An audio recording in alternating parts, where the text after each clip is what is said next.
Estamos aqui reunidos mais uma vez para o nosso ciclo de debates sobre a arqueologia do Oriente Antigo. Essa é a nossa quarta versão já, né, que congrega autores do livro Arqueologia do Oriente Antigo, né, a materialidade através do tempo, que organizamos Márcio Teixeira Bastos e eu, e a propósito do livro tivemos a ideia, a iniciativa de congregar os autores para que expusessem seus textos, seus trabalhos, e debatêssemos, o que tem sido muito frutífero, e muito rico e muito produtivo. Na manhã de hoje teremos a apresentação da professora Małgorzata Kajzer. Ela trabalhou com o texto Observações sobre a investigação multidisciplinar de lucernas do período helenístico e romano em Nea-Pafos, Chipre, não é? Também teremos a presença do professor José Roberto Pellini, amigo de longa data, que teve o seu trabalho no livro intitulado Por que não os Curnawis? Por que não os sul-americanos? Egiptologia, colonialismo e violência epistêmica, um capítulo maravilhoso do nosso livro também. E depois, finalmente, teremos a presença do professor Ahmed Serieh, que trabalhou com a cultura e a civilização urbana na Síria, Gezira, durante o início da Idade do Bronze. Então, é com muita alegria que faço a abertura do nosso evento. E, Márcio, você quer proclamar algumas palavras e chamar a professora? Somente também confirmar esse privilégio que a gente tem, né, de ter tamanho especial assim os colegas, né, essa oportunidade de interagir com todos e na contribuição do livro, e agradecer aos autores, né, e essa oportunidade de estar conversando a respeito dos capítulos, estendendo, né, esses encontros e estendendo o conteúdo do livro nessas oportunidades. Então, basicamente isso. Assim, agora vamos ouvir aí a professora Małgorzata Kajzer, que é professora na Universidade Jagiellonian da Cracóvia, né, do departamento no Instituto de Arqueologia, recém-empossada, né, na posição de professora da Universidade na Polônia. Agradecemos a presença. Agora eu vou trocar rapidamente para o inglês para que a professora também tenha ciência do que a gente está falando em português. So, Małgorzata was saying that it's a privilege to have you with us and talking about your chapter. Thanks so much for your contribution. We are looking forward to hear about your research today. So thank you so much, and we left the floor for you. Thank you very much for the introduction. So I will try to share my screen. Just please let me know if everything's fine. Does it work? Yes. Yes. Okay. Okay, so first of all, I would like to thanks a lot for the introduction and also for the invitation for this event today, and also for having me in this wonderful idea to publish different results of different projects in this book. So my project was entitled The Enlightenment in Ancient Times, and it was focused on the research on Hellenistic and Roman terracotta oil lamps from Nea-Pafos in Cyprus. So first of all, I would like to a little bit introduce the discipline that we can call lychnology. So it's a very specific discipline focused and dedicated to oil lamp studies. And the name is derived from Greek word lychnos, that describes the lamp. So inside the lychnological studies, we can find different aspects and different research methods, which aiming in defining these different aspects and different problems related to oil lamps, their production and use. So in my research, I was focused on the lamps made of clay. So the basic like aspects that might be studied inside this category might be a form of lamp, decoration, and fabric. So all of them brings different information and different aspects on lamp studies. But taking all together these different aspects and different information, we are able to reconstruct we can try to reconstruct the chaîne opératoire of the lamp production, the provenance of the objects, and also it is possible to reconstruct the distribution patterns as the lamps were also traded. So we are here in Cyprus, in the Eastern Mediterranean, the island on the crossroad of different trade routes.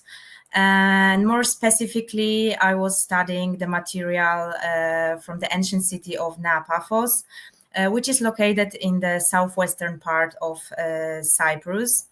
And this place functioned in the Hellenistic and Roman times as a capital of the whole island. Its history dates back to the late 4th or early 3rd century BC, when the city was established, and in the late 1st century BC, it became a Roman province after it became the Ptolemaic province. So its history and different influences changes over time. And nowadays, also, this city is kind of special. It's an archaeological special site, as it was enlisted to the UNESCO World Heritage List in 1980s. So actually, it's the unique opportunity for archaeologists to explore the remains and history of this city. So a lot of different projects is operating in the area of the city, also with the special role of Polish expedition, and tradition of Polish excavations in Paphos dates back to 1965. So this year we are also celebrating the 60th anniversary of the Polish excavations in Paphos. So it's also a special year from this point of view. So a main part of the objects of the lamps I studied, they are coming from the Agora, which is located in the central part of the ancient city. And also I decided to include some other assemblages coming from other parts and other sites inside the city, to get a broader picture of the situation. So thankfully, I was able to study also some other materials. First of all, the material from the ancient theater dating to the Hellenistic Roman period, located in here under number 17. So this was the material coming from the excavations conducted by the Australian mission. North of that is the area of the so-called Fabrica Hill, in which the excavations are conducted by the French expedition from the University of Avignon. And to the west of this area, under number 19, there is the so-called Sanctuary of Apollon at Tumbalos. And in this area, the excavations are conducted by the team from the University of Catania. So this whole assemblage was taken into account, but additionally, I decided also to try to find some parallels and to check what's going on in the area of the tombs. And thankfully, I was also able to include some materials from the rescue excavations conducted by the workers of the Department of Antiquities in Cyprus. These tombs are marked with these yellow pins on the slide and are now under the modern buildings. But all the materials are kept at the Paphos Museum, so I was also able to include some part and some evidence also from these tombs. So in general, the studied assemblage included around 1,500 lamps dated between Hellenistic and early Roman times. And I decided to choose these specific frameworks for the chronological frameworks as the material from the Agora, which was selected very carefully, also dates back to this period and is related from the buildings that were constructed in the Hellenistic and continued into the early Roman phase. So here you can see the aerial photo of the Agora with 4 main trenches marked as a T1, 2, 3, 4. And the most important trench for me, from my point of view, was the trench 2, which originally functioned as the eastern portico of the Agora. And this is the area in which we found the best preserved structures and nice sequence, stratigraphical sequence, with a lot of even complete objects. So taking into consideration this rich assemblage, I was trying to answer the question concerning mainly the provenance and also the production pattern related to this category. So first of all, I wanted to check what was the provenance of the documented lamps. And is it possible to define any local production in this assemblage? What is the characteristic of presumed local or regional production and also imported lamps? And also to check what is the proportion between local and imported objects, and also if there are any diachronic changes in the directions of supply over time. Or are there any differences between assemblages from different city areas? So if it's possible that at the Agora we have slightly different material as this area related to trade.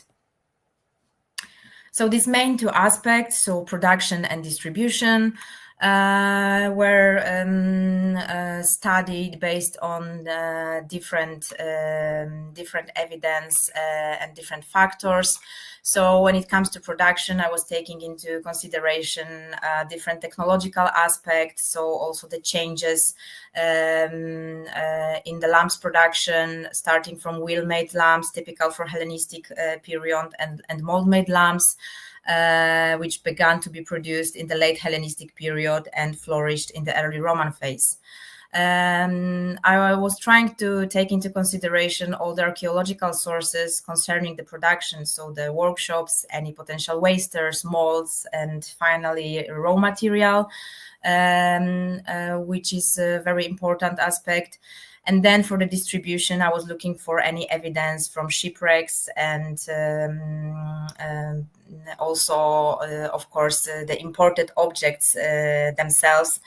And for both production and distribution, I was trying to check what was the scale of this phenomenon.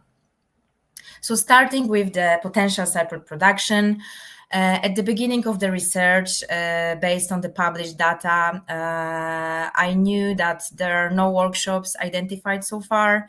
And there is only one kiln known from the island, which was interpreted as a lamp kiln, but actually there is, in my opinion, there is not enough evidence to interpret it this way, as this structure was very destroyed, and only the 3 lamps with analogical depictions indicate and suggested to the researchers that they might be related to some production series. But there are no wasters, no actual filling of the kiln chamber. So for me, it's rather weak evidence for the production. When it comes to molds, there are no finds of this kind dated back to the early Roman phase. However, we have some examples from Paphos dating to the Hellenistic phase. And here you can see one example of the molds found in the house of Dionysos. And also there are some examples of the molds from later phase. So the second one, fragmentarily preserved, you can see here, is a mold that dates back to the 4th, 5th century AD. And it was found in the area of this underground sanctuary of Tumbalos. And what's interesting, in the other part of the city, at the Fabrica Hill, I found a completely preserved lamp, which looks like it might be produced from this specific mold or the mold of the same type. So these are like not very direct evidence of the production, because we need to keep in mind that the molds were also very small objects that could be traded itself. But there was definitely the high presence of similar fabric among different lamp types. So I was thinking that it's highly probable that the majority of specific fabric needs to be related to some regional production. And also another assumption was that we could observe the macroscopic similarity to analyzed local fineware pottery that was confirmed it was produced in Paphos region. So I wanted to check if this is correct, if we can indeed might speak about the lamp production. So to clarify and to define the scale of distribution, we can of course speak about local, regional, interregional, and long distance import. So in case of Nea Paphos, local means the area of the city and closest neighborhood. Regional means the area of southwestern Cyprus. Interregional might be defined as the whole area of the island, and finally, long distance import might come from the whole area of the Mediterranean. So the factors suggesting the presence of long-distance trade of lamps is in general the role of ceramics in trade, and this change of in perspective to this research problem, as for many years only transport amphorae were taken into consideration as the evidence of actual trade connections. But we now already know that also fineware pottery was transported, at least as a secondary cargo. We also know that in ancient times we had special merchants responsible for lamp trade, and for classical Atlans they were called lychnopoles. So there is also the presence of specific objects that might be found far away from their place of manufacture, and the amount of these objects indicates that they were actually trade goods. Also, there is some evidence from ship cargoes itself. So the lamps, also due to their small volume, and they did not take a lot of space in cargo. So at the same time, the large number of lamps could have been taken and distributed. There is no problem with that. So having all these assumptions, I wanted to use interdisciplinary methodology to check the assumption about the presence of long-distance import in my assemblage. So first of all, I started with the macroscopic analysis, which which was taken in 3 steps, starting from typochronology, then iconography, epigraphy, study, and last but not least, the fabric description. So the typochronological finds from Paphos showed development starting from the early Hellenistic phase to the early Roman phase. And this typology started with the open wheel-made lamps, which actually their tradition dates back to the Bronze Age. But in the miniature form, these kind of lamps were used still in the Hellenistic phase. Then as a second step, we have wheel-made closed lamps. And then starting from the 2nd century BC, the mold-made lamps appeared and then evolved into the final form of early Roman provenance, the so-called discus or volute lamp. So all the types were assigned and compared with already existing typologies. We also have one of such for Cyprus, and it was made during the Swedish Cyprus expedition by Olof Westberg. So I decided not to create a new typology, but rather I was trying to use all the different typologies from the Mediterranean to compare and also check the pattern of distribution of specific shapes. In terms of iconography, some basic study was possible starting from the types dated back to the late Hellenistic period. And in general, this decoration is rather simple and composed of some geometric and floral ornaments, but sometimes more complicated figural motifs also appeared, and these motifs were assumed to be of non-local origin. And for the early Roman period, the majority of lamps had just very simple motifs on the discs or even undecorated discs, again with some floral or faunal motifs or single depictions of figural character. And some more sophisticated examples, very rare, like this Jupiter with an eagle, were expected to be imports to Nea Paphos rather than local production. So another step was to define all the fragments according to their fabric characteristics. It was made based on the methodology proposed by Orton and Hughes in their book entitled Pottery in Archaeology. So all these features were collected and then put all together into the database to look for any patterns. And thanks to that, taking all together all the information about type, iconography, and also fabric description, I was able to define the so-called macroscopic groups.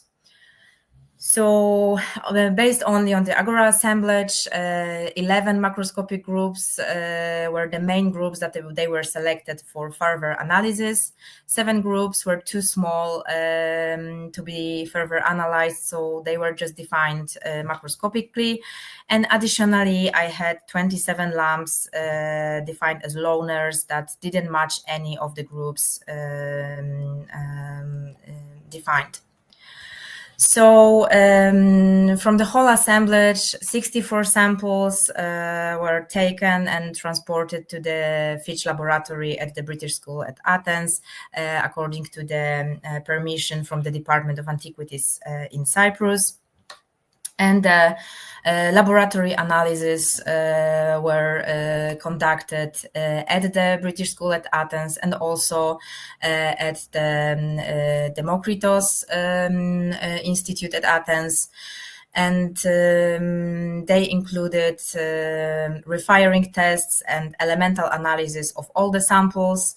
Elemental analysis was conducted with the use of wavelength dispersive X-ray fluorescence. And subsequently, part of the samples was subjected to the thin section petrography, and some of them were also subjected to scanning electron microscope analysis. So thanks to the elemental analysis, which was the basic method for us, as the oil lamps are the fineware materials, so it was the basic and main method to use. So we were able to see and observe some patterns and groups, and of course the loners, and the results were actually much more complicated, and we defined more groups than I observed in the stage of macroscopic analysis.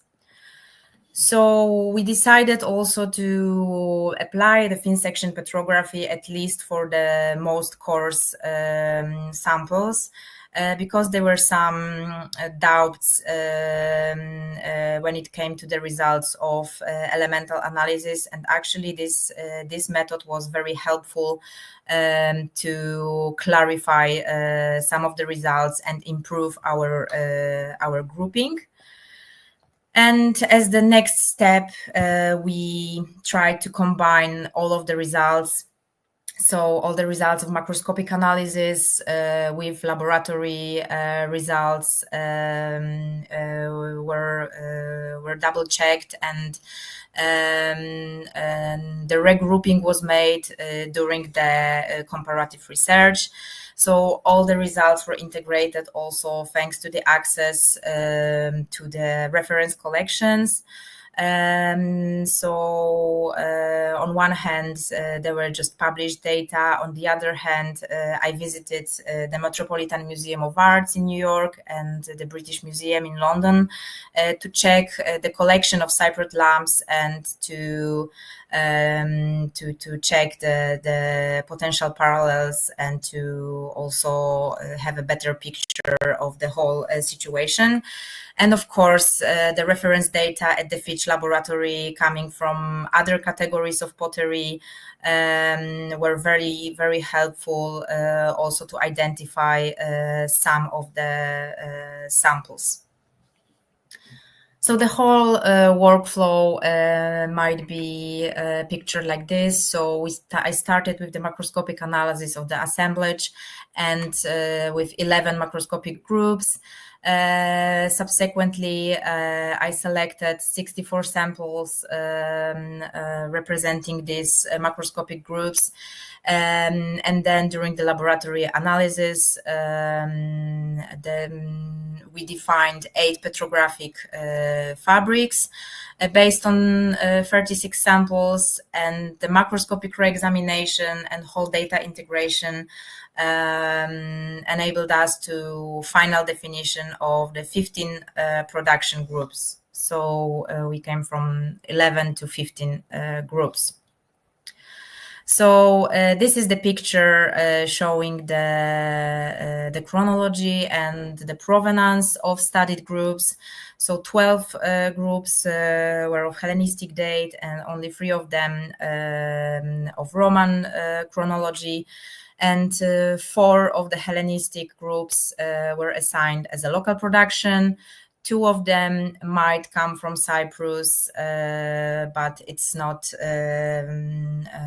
still very clear. So there still might be some products of other origin, and definitely the rest groups of Hellenistic date were assigned to different specific areas of production.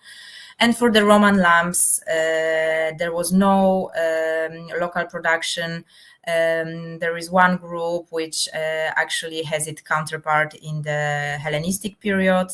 So group 5 is our production group 13 from the early Roman period, and still it might be produced in Cyprus, but it needs to be clarified which place might be the place of production.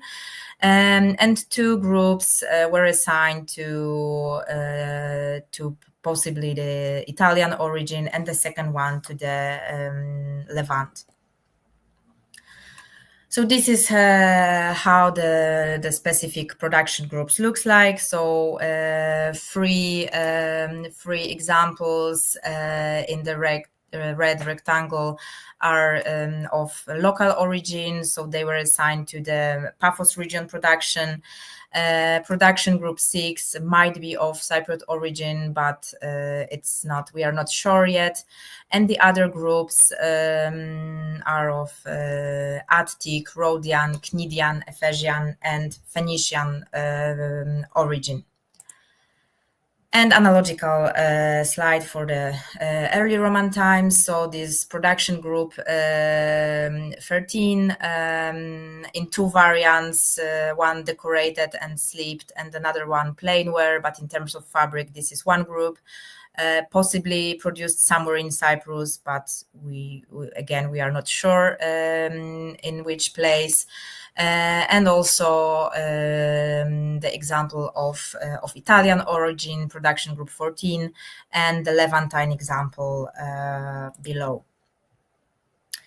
So coming to the results and discussion, so we were able to confirm the Hellenistic local production of lamps in the Paphos region. It was also possible to trace the development of local manufacture from the open wheel-made lamps through the closed wheel-made types until mold-made ones. There is a variety of imported lamps from the Hellenistic to Roman periods. And what's interesting, there were no significant differences between the assemblages in different areas of the city. And also what is remarkable, that the analogical fabrics were used for other vessel shapes. So the assumption made based on macroscopic study was also confirmed by elemental analysis. So it seems that lamps were just another vessel shape produced in the workshops that probably produced fine wares in general, or maybe even other groups of pottery as well. So the pattern of supply might be illustrated like this. So in the Hellenistic times, more than 50% of lamps were of local origin, local production, with some addition of possibly Cypriot objects.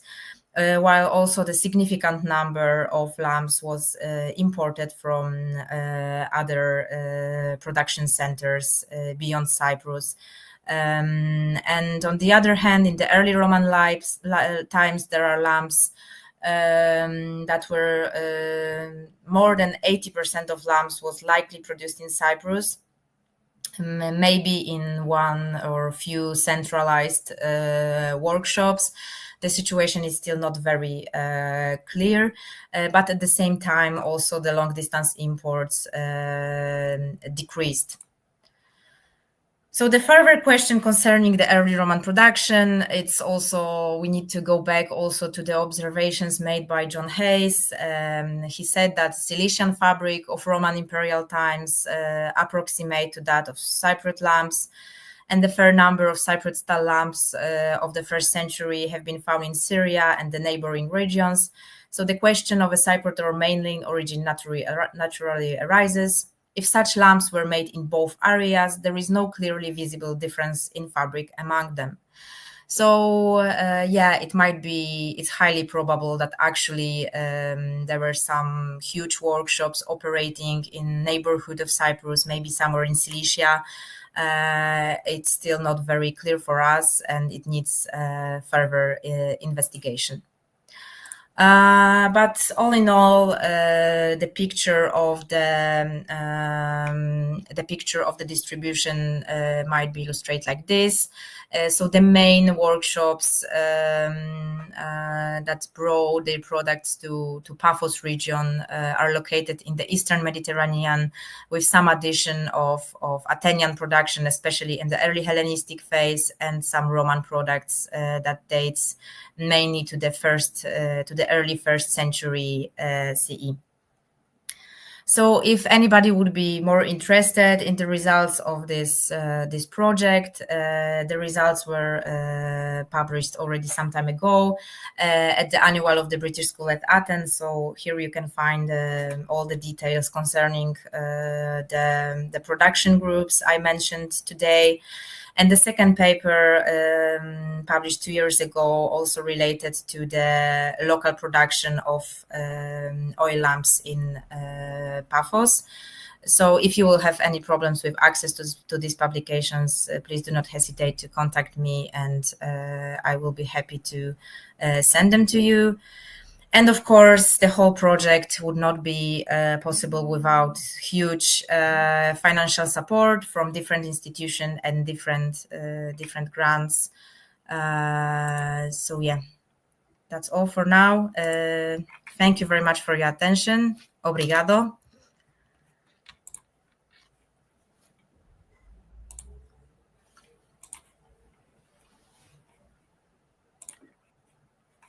O microfone está mutado, Varet. Thank you, Małgorzata. I'm saying thank you so much for our presentation. So it's very interesting research, and the results are incredible. And I don't know if Marcio want to start to speak about the presentation. Oh yeah.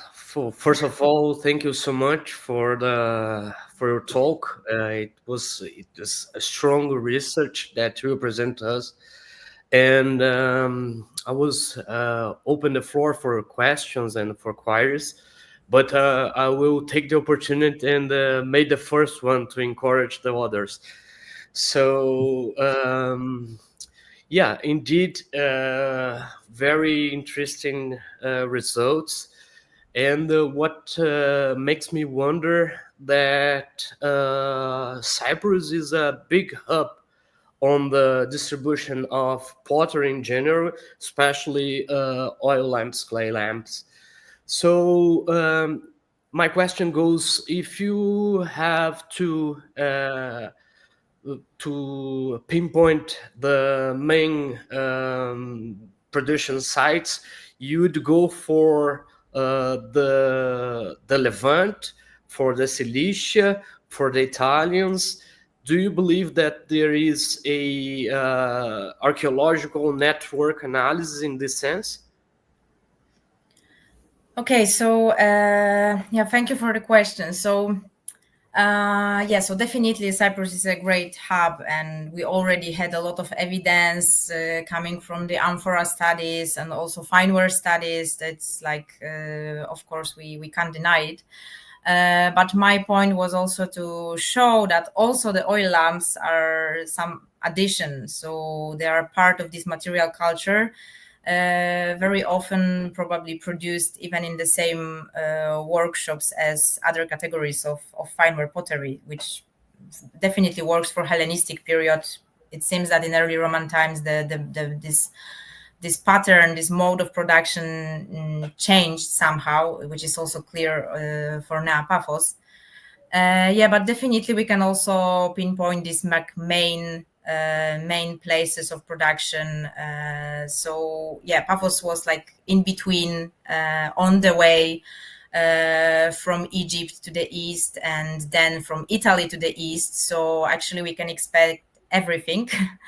And we have like much more. There is also some rare numbers of other imports, obviously, but the problem is that in some cases probably we can't name it like a true imports. Probably they were just some souvenirs or the stuff that was traveling with the merchants or the people who were like moving and traveling from place to place.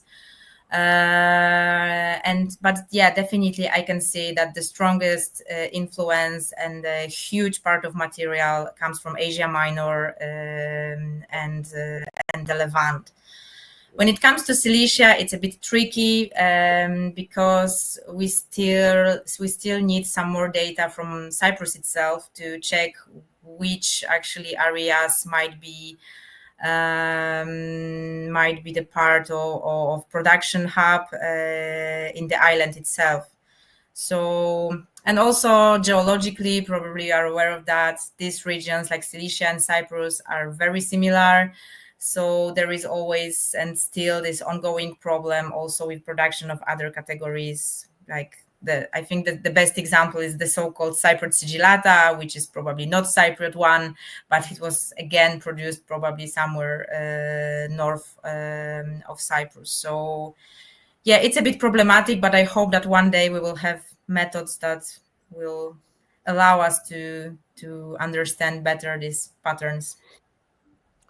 I see. Just a complementary question. What's your plans for the future? Because you have apparently, open questions, and it seems like a path to go. So what are your expectations for the future in this sense? Okay, so yeah, in the meantime, because this project actually finished in 2021, so in the meantime, I started another project, like in more broad perspective, related to fine wares in general, to fine wares from Paphos, but also from Kourion, which is the city east of Paphos, also to compare two different city centers. To check what's going on there. One of the issue is that there is always the problem to get the permission to take the samples from lamps.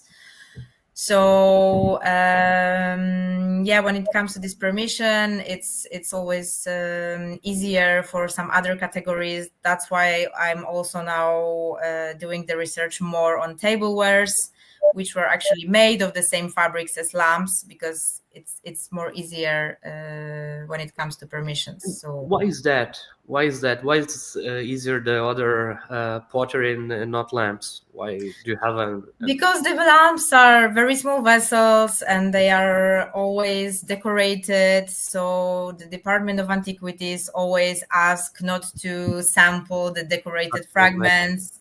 But it's super complicated actually to find the lamps which are not decorated. So it's a bit problematic, but maybe I will also think about applying some other methods with like more non-destructive methods to, check further some assumptions. Yeah, perfect. Thank you so much. I'd like to ask one thing. Considering these lamps, foreign lamps, in the near Paphos, it's possible conjecture about the impact of the presence of that lamps in the city, the economic impact, or I don't know, something like that. Okay, so I think it's just a general picture of the situation, because we are in the city which it seems that it really functioned as kind of capital, as we could say today. So there was like really a lot of different stuff coming to this area, and it's clearly visible not only on the Agora but also in other parts of the city. So it seems that at least the areas which have been excavated, seems that they were quite rich, and the society living there was actually quite rich and used really like different objects in also in terms of their origin. So yeah, I think it's just like the quite rich place because also of this location and on the crossroads of these different trade routes. So probably a lot of merchants, a lot of ships were stopping there, just leaving some stuff, taking some other stuff with them. Also because of the natural resources of Cyprus, like of course obviously copper, which was still very important thing both in Hellenistic and Roman times, but also like timber and all the other stuff that needed to be taken from the island. So yeah, I think that was just like the very and also the pottery was for me, in my opinion, very important part of this economic situation. Yeah. Thank you. I don't know if you have any comments or questions by YouTube. By the people in YouTube, we will open the floor. Let's see. Julia? Not yet. We don't have any questions yet. So I think we can we can finish here, Marcio.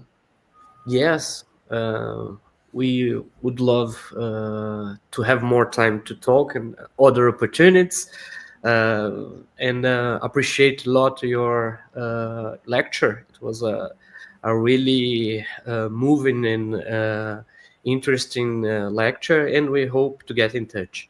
Well, apparently we have a question from Professor Cormichiari. Professor Maria Cristina Cormichiari is also a professor at the Museum of Archaeology of the University of São Paulo, one of our colleagues. And she asks, I would like to know if the professor can talk a bit about the presence of Phoenician lamps. Okay, yeah, so it seems that we have these imports of Phoenician lamps that were probably made somewhere in Tyre region, as we a little bit discussed before. So yeah, they are present in the Hellenistic phase. So the lamps with these figural depictions on the shoulders are present, definitely. And then again, in the early Roman phase, we still have some examples of discus lamps that might be connected based on fabric analysis. There are not so many of them, but they are still present at the time. And yeah, again, I think it's not very surprising because these areas were quite close to each other.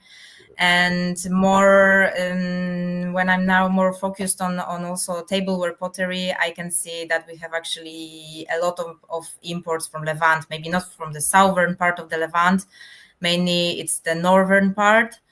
But still these lamps are present, and also the amphoras are present. So yeah, it's clearly visible, like the connection between Phoenicia and Cyprus. Yeah, even in the later periods, because earlier obviously we have some Phoenician cities in Cyprus. So yeah. Yeah, it's less than a day for shipping, right? Between northern Levant and Cyprus. Yeah. So it's very close. Yeah, indeed. So she acknowledged you. Thank you so much. And so thank you, Małgorzata. It was a really pleasure to have you with us. Thanks so much. Thank you very much. Wagner, please. Thanks so much. Thanks so much. It was really, really important for us to receive the Małgorzata with us here. Agora a gente vai convidar o professor José Roberto Pellini para... Mudamos para o português, mudamos a língua agora. Né? Adentrar a sala. Uhum. Quer dizer, adentrar a sala já está, né? Agora para vir para a parte visualizável. Vocês estão me visualizando? Seja bem-vindo, Zé Roberto. Prazer ter você conosco aqui nessa manhã. O prazer é meu, Wagner, Márcio. Obrigado pelo convite. Primeiro, por escrever o artigo e a oportunidade de falar um pouco do trabalho que a gente faz lá no Egito. E depois estar aqui estendendo esse artigo, quase que um artigo virtual. É muito legal esse formato que vocês estão propondo. Achei muito interessante para esse processo de publicização. Acho muito legal. Bom, antes de tudo, eu queria dizer que o professor José Roberto Pellini é um dos principais estudiosos do Egito Antigo no nosso país, formado pelo MAIUSP, hoje professor da Universidade Federal de Minas Gerais, né, José Roberto? E é uma honra, uma alegria ter você conosco, isso só engrandece aqui nossa movimentação. E o único projeto brasileiro, né, de escavações no Egito é o do professor José Roberto Pellini, né? É importantíssimo. Agora a gente tem um segundo, que é o Museu Nacional tinha uma parceria com a missão argentina, e a chefe da missão argentina aposentou e passou o projeto para o Museu Nacional. Então agora o Brasil tem 2 projetos oficialmente lá. Mas então é recentíssimo, assim. Esse ano. Excelente, novidades. Então, está cumprindo o propósito da publicização aqui, porque até com novas informações, né? Mas, de qualquer forma, então, é o pioneiro, já que agora tem o segundo, o professor é pioneiro nessas escavações no Egito, a equipe brasileira, num programa de escavações, né, estruturado já de longo tempo. Então, para nós, realmente, eu aproveitei essa oportunidade para externar essa satisfação de tê-lo conosco. Assim. Eu que agradeço todo esse cenário que a gente está montando. Eu compartilho a tela agora, é isso? Sim. Agora é com você. Eu sou meio lento nessas coisas. Vamos lá. Obrigado. Compartilhar. Vocês estão vendo agora? Ainda não. Ainda não. Tá aqui. Opa, tá vindo. Opa, agora veio. Aí é sem colocar no modo apresentação, né? Tá no modo apresentação aqui já. Ele disse que o app está compartilhando a janela. Acho que se clicar ali no botãozinho do lado do mais e menos, tem uma telinha ali embaixo. Se tu clicar ali, ele vai ficar a tela inteira. Ali onde está próximo do mais e menos, na tua tela direita, lá embaixo. Peraí. Dá uma olhadinha ali. Tem o mais e o menos. Agora saiu. Mais e menos? Então, eu tinha colocado já em tela inteira aqui. Então... Caiu, viu? Você tirou? Agora eu tirei. Agora vamos de novo. Só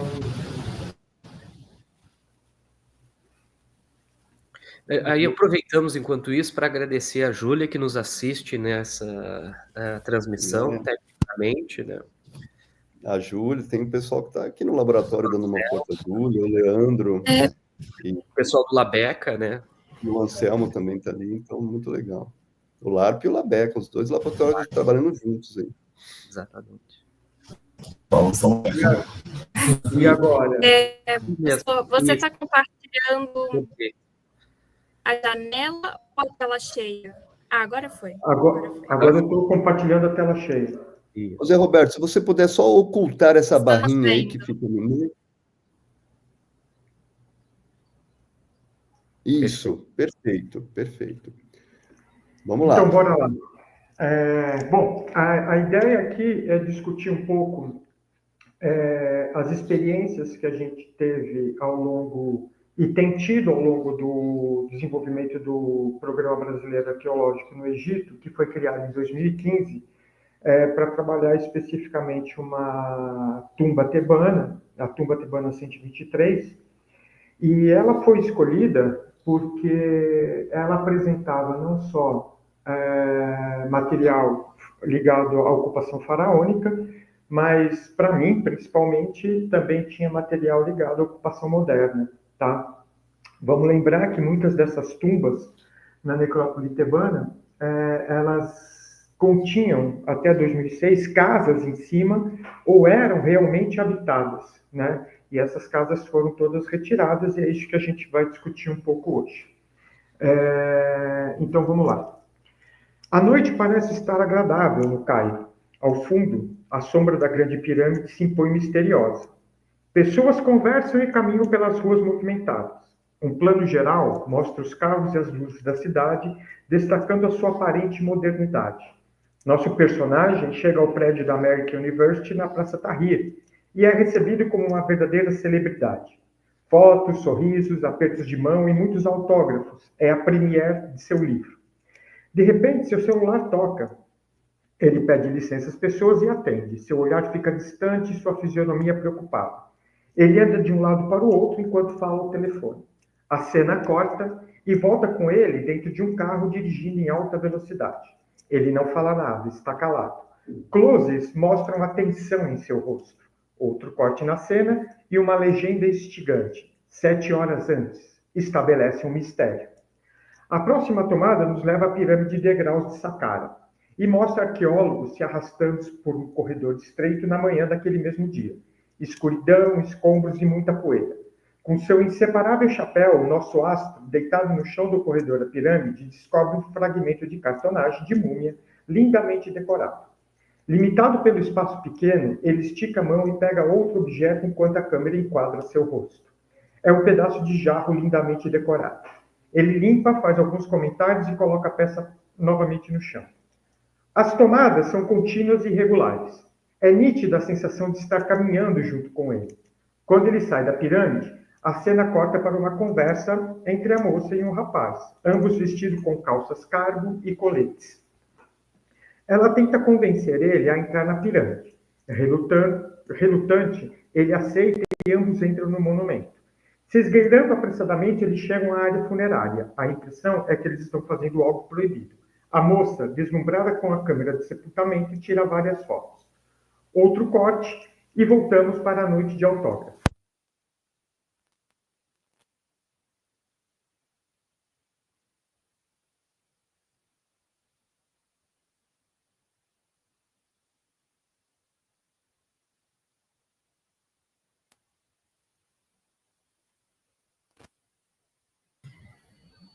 Professor, você está sem som.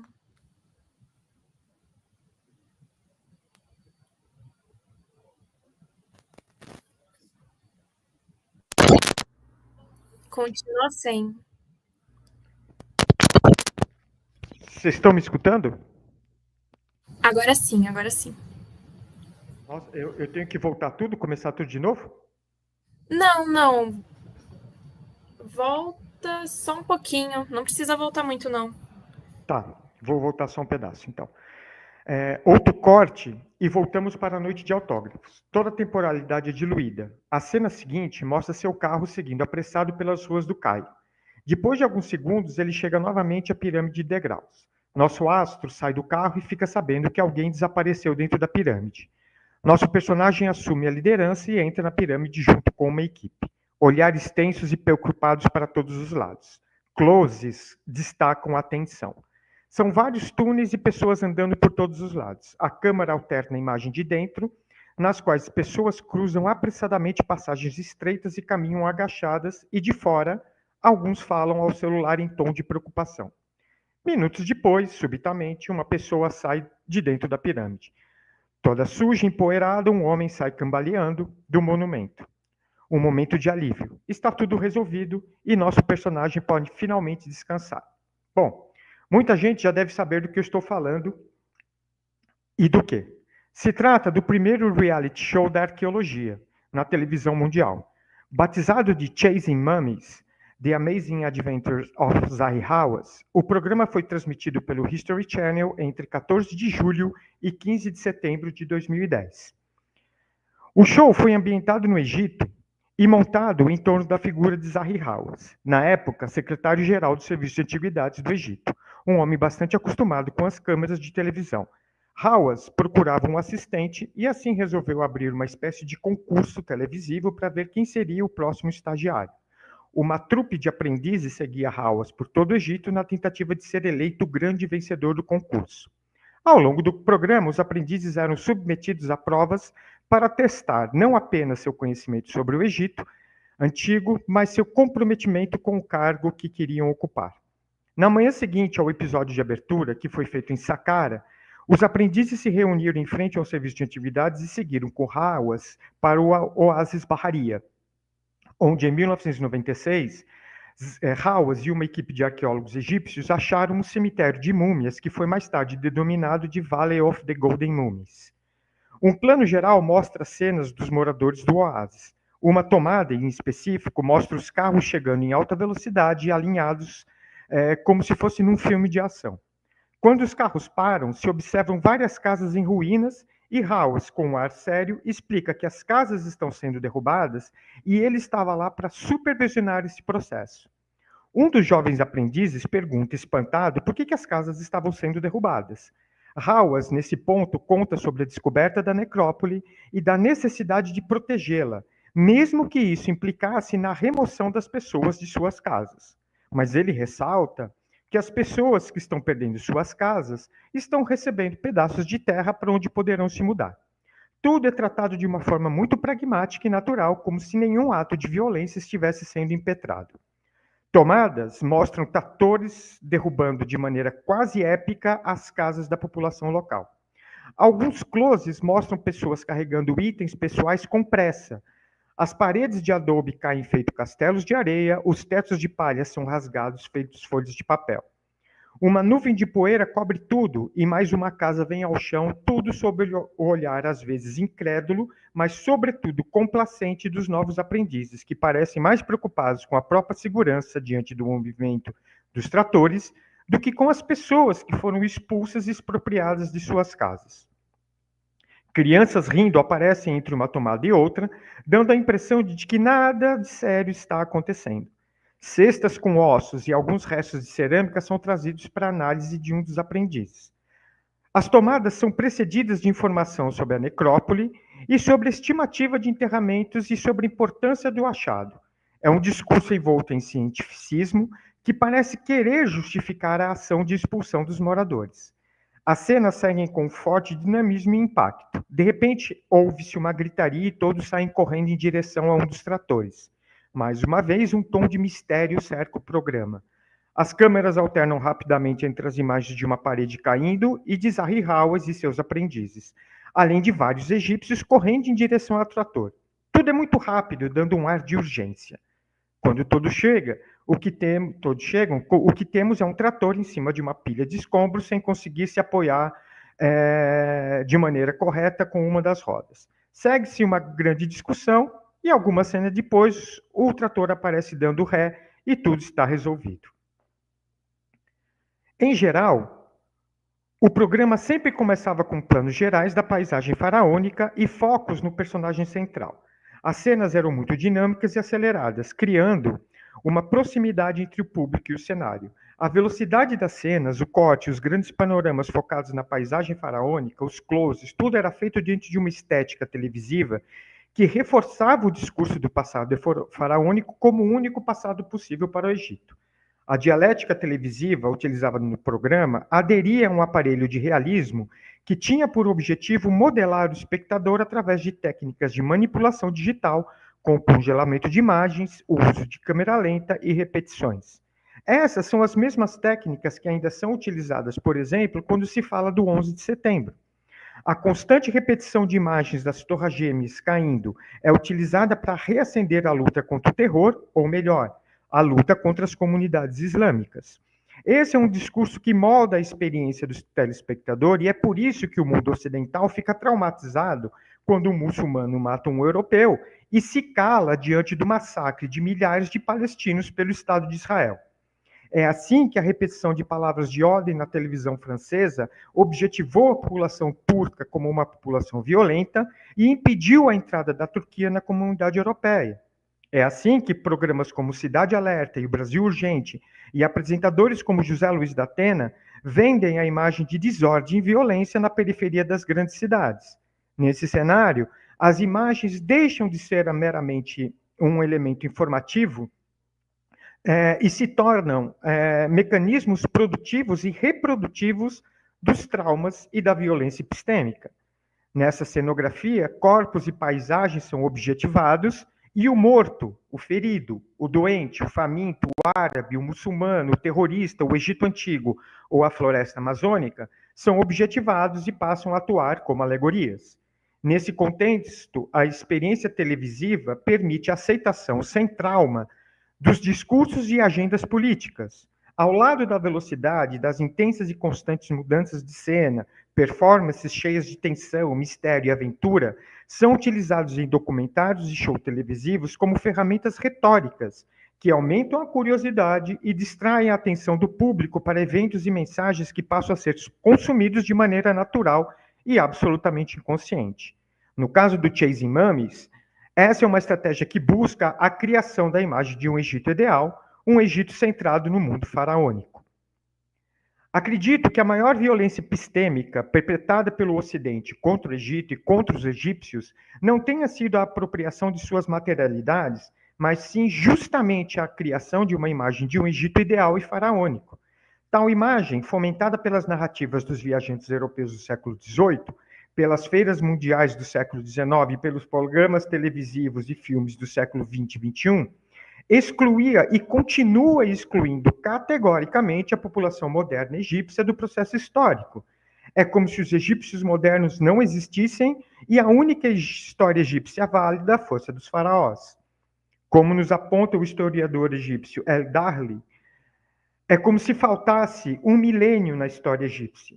Essa desconexão entre o passado idealizado e o passado esquecido é bastante clara em Luxor, onde a paisagem idealizada foi chancelada pelo discurso egiptológico em contraposição à paisagem local, baseada em laços de parentesco. Enquanto a paisagem egiptológica divide o West Bank de Luxor a partir de categorias arqueológicas que compreendem o Vale dos Reis, o Vale das Rainhas, a Vila dos Trabalhadores de Dar al-Medina, El Tarif, Dr. Abu el-Naga, Roja e Sheikh Abdel-Erkoun e Kurnet Murai, os moradores de Kurna, uma vila localizada em meio às tumbas faraônicas do West Bank, pensam a paisagem do West Bank não através de marcos arqueológicos, mas através de laços de parentesco. Enquanto a nomenclatura egiptológica não tem sentido para os Kurnauis, a nomenclatura social baseada em laços de parentesco não faz nenhum sentido para os egiptólogos europeus. O equívoco, como diria Viveiros de Castro, entre a população Kurnaui e os egiptólogos é resultado da tentativa de silenciamento e invisibilização do passado recente, tão necessário ao projeto colonialista e imperialista. Sendo assim, para a egiptologia, a vila de Kurna é uma anomalia dentro de uma paisagem faraônica idealizada. É por isso que não me surpreende o silêncio de parte da comunidade arqueológica frente ao processo de expropriação da comunidade Kurnaui que teve fim em 2006. Sob o argumento de que vários moradores de Kurna utilizavam as tumbas faraônicas como residência, bem como se utilizavam de sua posição privilegiada para saquear e vender materialidades associadas ao passado faraônico, 3.200 famílias e aproximadamente 15 mil pessoas foram expropriadas de suas casas, no que considero talvez um dos maiores processos de violência epistêmica da atualidade. O silêncio da comunidade científica diante da expropriação dos Kurnauis ratificou a ideia de que o West Bank deveria ser limpo e retratar apenas o passado faraônico. O comportamento de algumas entidades científicas diante do processo de expropriação da comunidade Kurnaui mostra bem o quanto a vila de Kurna era invisível aos olhos do Ocidente. Quando, por exemplo, o Museu do Cairo, um museu exclusivamente voltado ao passado faraônico, foi alvo de alguns manifestantes durante a Primavera Árabe, sociedades científicas como o Conselho Internacional de Museus, a Unesco, o Comitê Internacional Blue Shield, o Instituto Arqueológico da América, a Associação Americana de Antropologia, o Congresso Mundial de Arqueologia, emitiram comunicados oficiais pedindo a proteção daquele que seria um patrimônio que pertenceria a toda a humanidade, mas quando teve início o processo de destruição das casas Kurnauis, algumas delas com mais de 200 anos, nenhuma dessas entidades se manifestou, houve um silêncio absoluto. Todo o processo que resultou na expropriação da população Kurnau em 2006 é, no mínimo, controverso, pois enquanto a população de Kurna era acusada de destruir e saquear as tumbas, pouco se fala sobre o impacto do turismo sobre as materialidades faraônicas, por exemplo. Mitchell, um antropólogo e sociólogo, nos mostra que o aumento do turismo no final dos anos 80 gerou um aumento da umidade dentro dos monumentos faraônicos que sistematicamente prejudica a conservação dessas materialidades. Ao mesmo tempo, se pensarmos só do ponto de vista arqueológico, o processo de expropriação com a derrubada das casas com tratores pode ter resultado em danos maiores do que poderia ser pensado com a manutenção dessa população que vivia e utilizava as tumbas como residência. A despeito do discurso oficial preservacionista, o que a expropriação da comunidade Kurnaui na necrópole tebana revela, ao meu ver, é a tentativa da construção de uma espécie de Disneylândia arqueológica voltada para o turismo faraônico. A simples ideia da necrópole tebana como uma paisagem exclusivamente faraônica é uma ficção arqueológica que, ao meu ver, foi criada para, em primeiro lugar, continuar sedimentando a imagem de um passado ideal. Segundo, empoderar o Ocidente, os arqueólogos ocidentais que se veem como protetores desse passado ideal. E 3, fomentar o turismo ocidental quase que exclusivamente voltado ao passado faraônico. Para montar essa Disneylândia arqueológica, Kurna precisava ser apagada. Lembremos que, em 1982, a pedido do governo egípcio, o Banco Mundial contratou uma firma de consultoria para criar soluções que levassem ao aumento do turismo no país e, sobretudo, em Luxor. Os consultores chegaram à conclusão que, no caso de Luxor, seria necessário, em primeiro lugar, criar uma infraestrutura na nova cidade, com redes de hotéis internacionais, restaurantes e meios de transporte eficientes. Em segundo lugar, seria necessário investir na imagem faraônica de Luxor, transformando a cidade em um museu a céu aberto. Por fim, seria necessário afastar a população curnal e dos turistas, desde que muitos turistas reclamavam constantemente de serem incomodados por pessoas ou que queriam levá-los a algum lugar ou que queriam vender algo. Desta maneira, a planificação turística imaginada para Luxor pelo Banco Mundial buscava minimizar o contato e aumentar a distância física entre os turistas e a população local. Assim, o projeto para fomentar o turismo passava necessariamente não apenas pela adequação da experiência turística ao modelo turístico ocidental, mas por eliminar tudo aquilo que não correspondesse à imagem que os turistas têm do Egito. De forma pragmática, isso significava simplesmente a remoção das casas curnaues, a exposição das tumbas faraônicas e a segregação dos moradores da vila. Tais medidas reafirmavam a imagem de um Egito ideal e faraônico, ao mesmo tempo que sedimentavam a ruptura entre o passado faraônico e o passado recente. Afinal de contas, ninguém quer ir para o Egito para ver casas de adobe. No caso de Kurna, todo esse ciclo de colonialismo, imperialismo, modernidade, capital, egiptologia e turismo estão intimamente conectados, foi associado a um discurso de banditismo e depredação que denegria a população curnaui. Mas isso não aconteceu de maneira despropositada, desde que uma das principais ferramentas da violência epistêmica é justamente o processo de desqualificação sistemática das populações locais. A ideia de que os curnauis são ladrões é uma história muito conveniente ao Ocidente, pois exime as potências hegemônicas de responsabilidade. Em primeiro lugar, precisamos lembrar que o comércio de materialidades faraônicas teve início justamente com a chegada dos ocidentais no Egito no século XVIII e XVII. A demanda por objetos faraônicos acabou resultando, sim, na busca por esses objetos, o que evidencia o caráter colonialista de tal atividade. Em segundo lugar, se o comércio de antiguidades continua a existir nos dias de hoje, é porque a demanda por tais materialidades ainda persiste. Como demonstra Salima Ikram, o mercado para os objetos do período faraônico existe há muito tempo, tanto na Europa quanto nos Estados Unidos. A ideia de que os curnauis foram habitar as tumbas a fim de roubar os objetos faraônicos transfere toda a responsabilidade pelo saque aos objetos à população egípcia, sem considerar que foi a demanda por esses objetos na Europa que deu início à procura por esses objetos faraônicos. Se o comércio de materialidades faraônicas persiste graças à demanda internacional e à situação econômica dos aldeões egípcios, ele se dá também porque parte dos egípcios modernos não se sentem qualquer tipo de vínculo com o passado faraônico, desde que foram e ainda são completamente extirpados do processo histórico e do passado faraônico idealizado.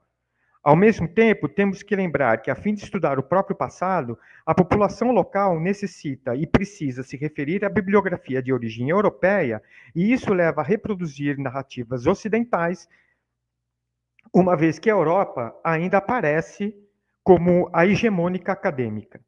Em geral, a população egípcia, principalmente aquela que vive perto dos sítios arqueológicos, é vista apenas como uma mão de obra.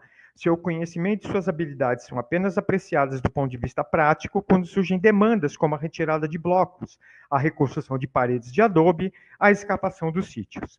Sua opinião sobre o passado não interessa, desde que seu conhecimento não é científico, é tradicional. Isso reforça a autoridade dos egiptólogos e arqueólogos que trabalham no Egito e mantém a comunidade alheia ao processo de criação do patrimônio.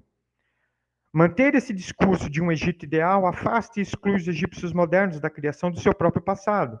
Valida apenas um Egito como possível e, como resultado, há uma total perda de vínculo entre as populações atuais e o passado faraônico.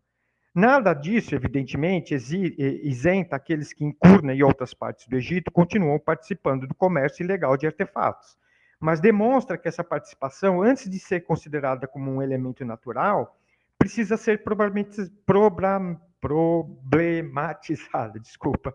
O que aconteceu em Kurna não é um fato isolado. Casos semelhantes se espalham por todo o Egito.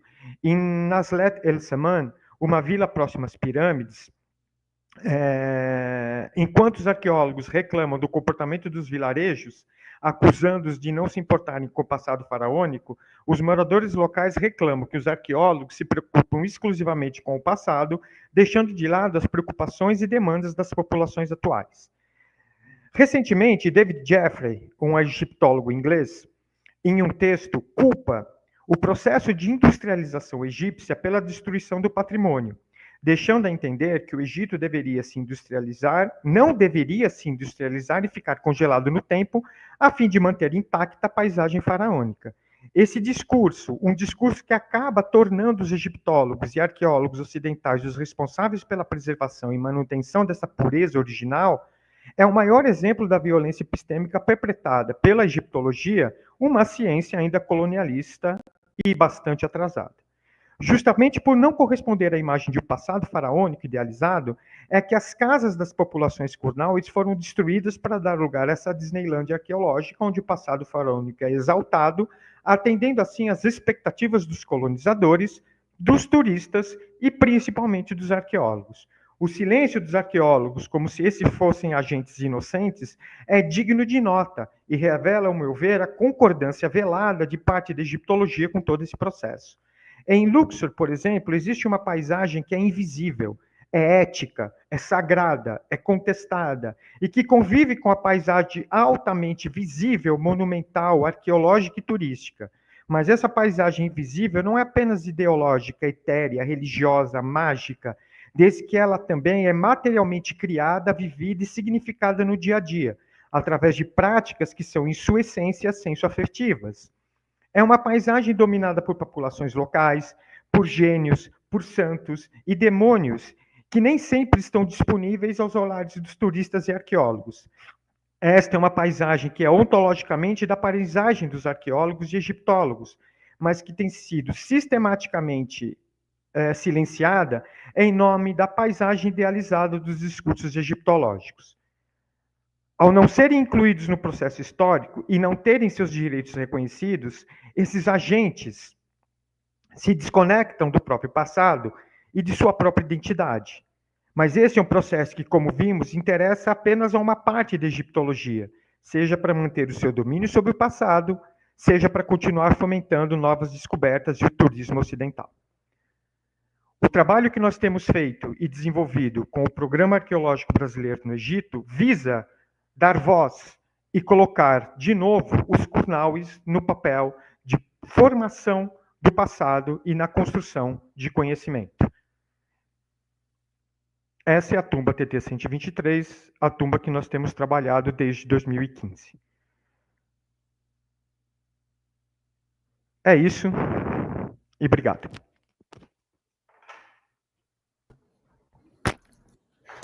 Maravilha, maravilha. Muito obrigado, Zé Roberto. Excelente apresentação. Pontos Não, tranquilo, cara. Pontos absolutamente pertinentes e relevantes para discutirmos o contexto atual, né? Nos faz repensar todo o fazer arqueológico e tudo aquilo que tem nos importado recentemente, né? Nós lá no MAI também temos trabalhado muito com essa questão de pensar esse fazer arqueológico no Mediterrâneo, porque, afinal de contas, estamos na América do Sul, somos brasileiros, e isso impacta nas reflexões que fazemos e que observamos, e eu acho que isso é muito importante e muito relevante. Seu trabalho realmente está sendo muito significativo nesse sentido, né? Então, por exemplo, só te cortando, eu concordo com essa questão da presença sul-americana, que ela tem que ser colocada, porque ela traz um olhar completamente diferente para a arqueologia do Mediterrâneo, e no caso do Egito, isso fica muito flagrante no dia a dia, né?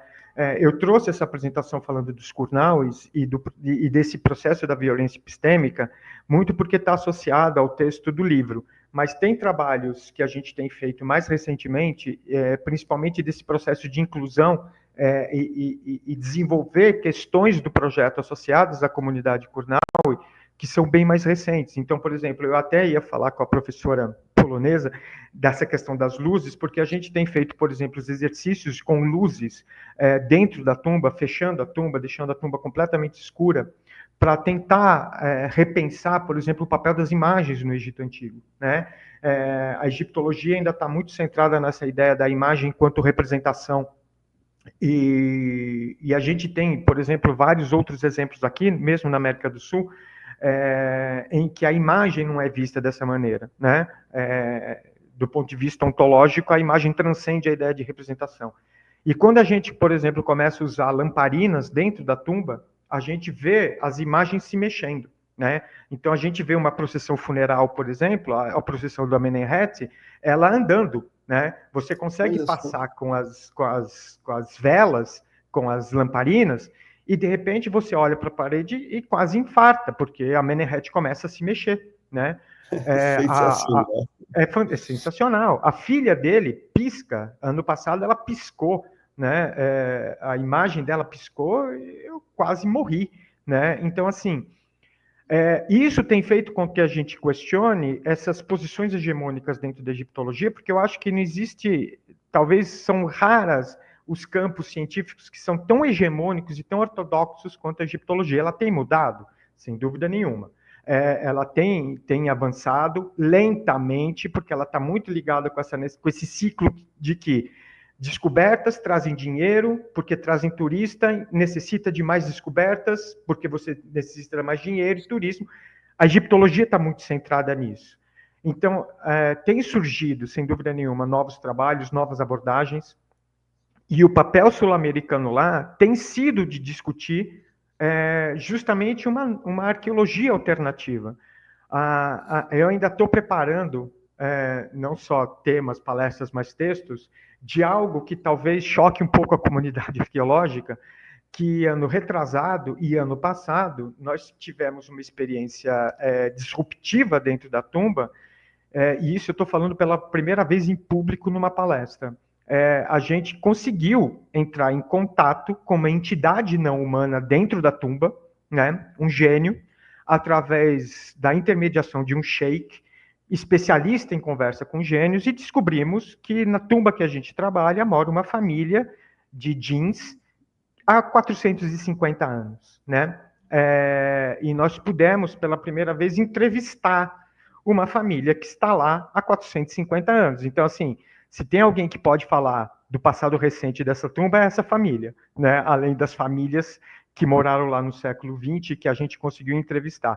Eu espero que a gente consiga publicar essa entrevista, mas as revistas acadêmicas têm um certo senão de publicar uma entrevista de um arqueólogo com um gênio, né? E um gênio até que comenta sobre a tumba. Até porque elas estão pautadas nessa tradicionalidade, né, Zé Roberto? Exato, então, mesmo porque é fácil. É revolucionário, né? Sensacional.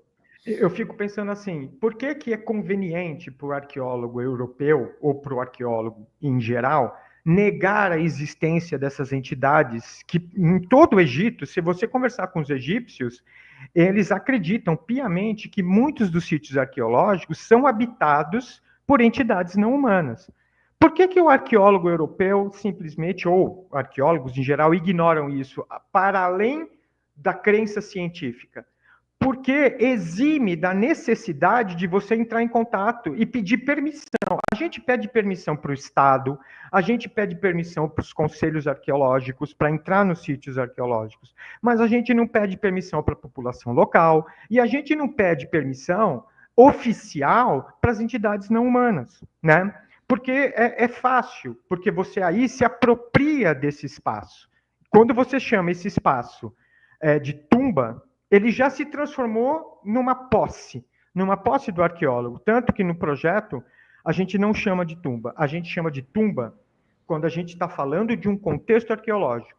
Quando a gente está falando da residência Kurnawi, a gente chama de Beit el-Agar, que é a casa de pedra.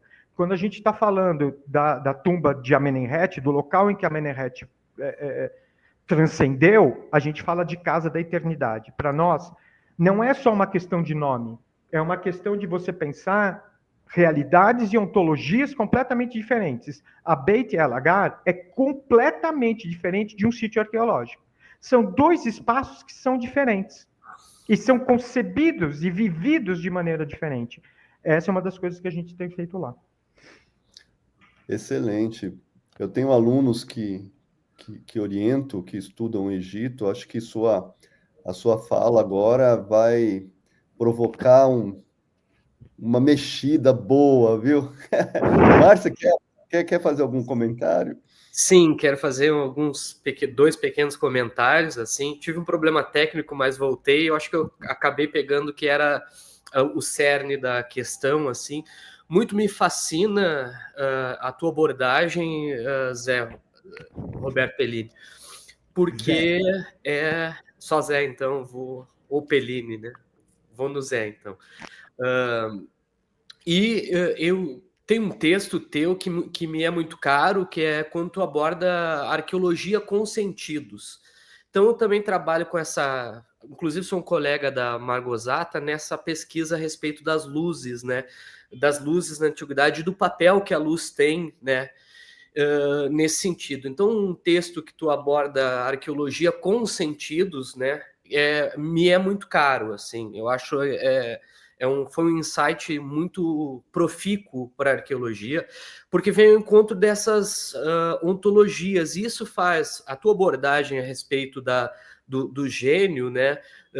Pode parecer para uma arqueologia tradicional, uma arqueologia, né, uma coisa meio assim, mas nós temos também trabalhos que conversam contigo ou com os arqueólogos que têm essa perspectiva, né, de abordar novas ontologias, né, que é o do Lúcio Ferreira Menezes, trabalhando com as senzalas no Rio Grande do Sul, em que ele também tem essa mesma abordagem, só que aí nesse sentido para as religiões afro-brasileiras, né, de pedir autorização para as entidades que estão ali, né, que são cultuadas, né.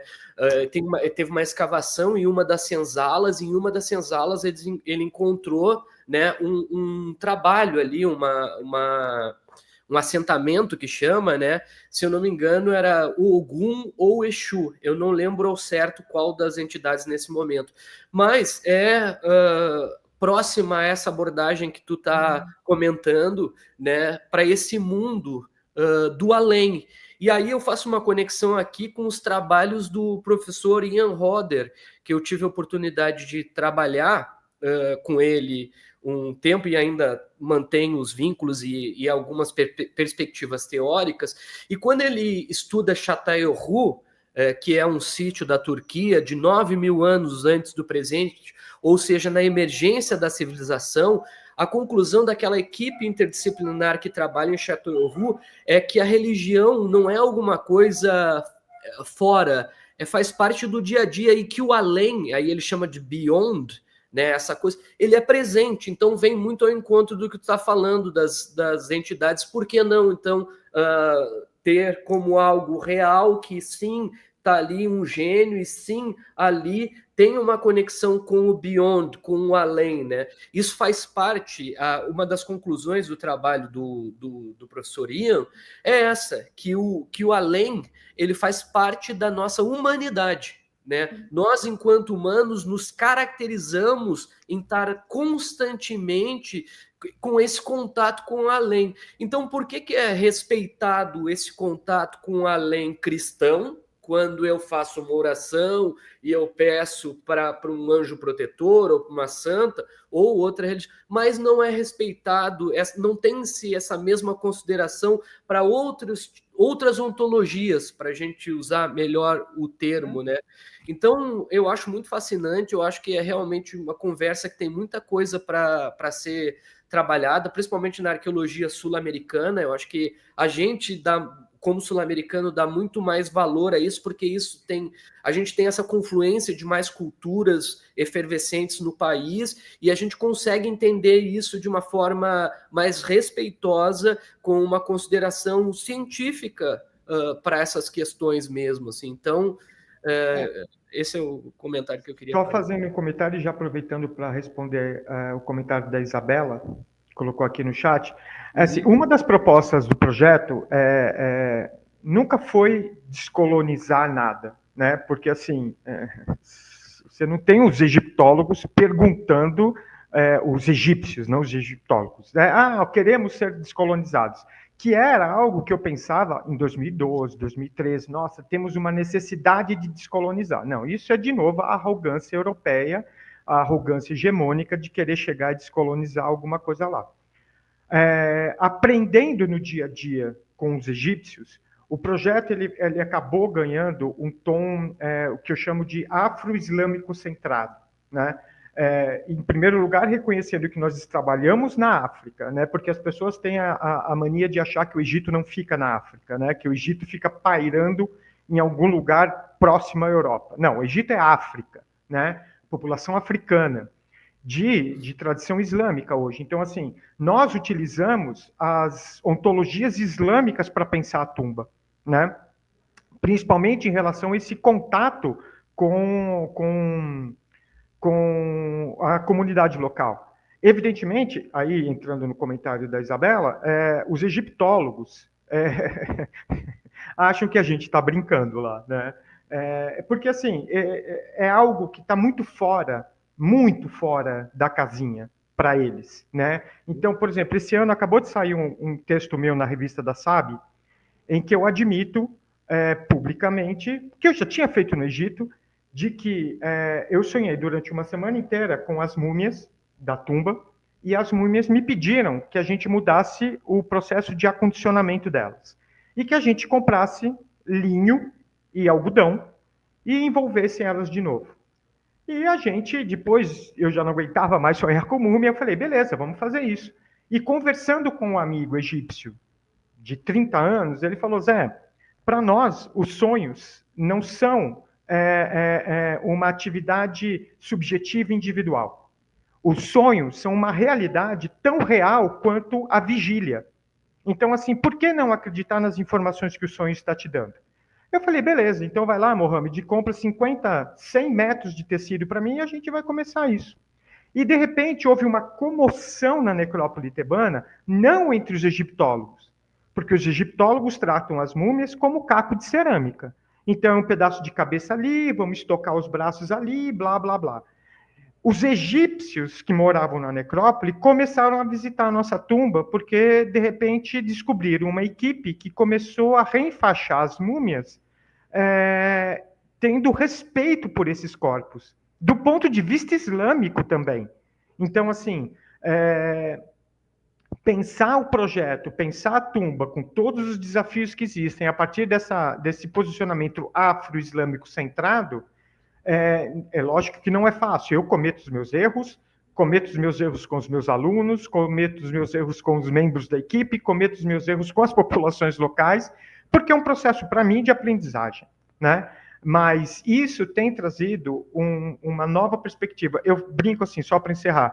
A vantagem de ser coordenador de um projeto é poder fazer o que eu quiser, você entendeu? E se eu vou fazer o que eu quiser, vamos tensionar a arqueologia para além da arqueologia. Porque eu, sinceramente, já não acredito na arqueologia há muito tempo. E fez eu lembrar também, agora eu e o Wagner estivemos em Münster, na Alemanha, e nos deparamos com também uma múmia lá que o professor Arjen nos falava a respeito disso. Assim, essa múmia ela foi trazida por um alemão no final do 19, início do 20, que ele falou, era uma moda dos alemães irem ao Egito e trazerem como souvenir uma múmia, e ele doou essa múmia para uma escola, e essa múmia ficou na escola assim como um material didático, sei lá, forever. E aí aconteceu que morreu, a múmia ficou largada, perdeu a cabeça, teve uma série de coisas. E ele nos falava justamente, agora ela está musealizada no Museu de Arqueologia de Münster, e ele falava a respeito disso, das abordagens que ele teve para ter respeito com a ontologia egípcia e respeito àquele corpo, aquela pessoa ali mesmo, né? Porque ali tem uma pessoa que faleceu, né? Então, ele falava sobre isso, né, Wagner? Lembra? nos dizia, e agora ela está musealizada, essa múmia lá em Münster, e com mais dignidade. E ele falava justamente a respeito, com esse termo, nós procuramos dar mais dignidade para essa múmia, assim. Então, é muito interessante, assim, e vem ao encontro dessa nossa conversa. Muito mesmo. E tem muito a ver também com uns exemplos com os trabalhos dos indígenas, né, Zé? A gente tem muita coisa acontecendo, né?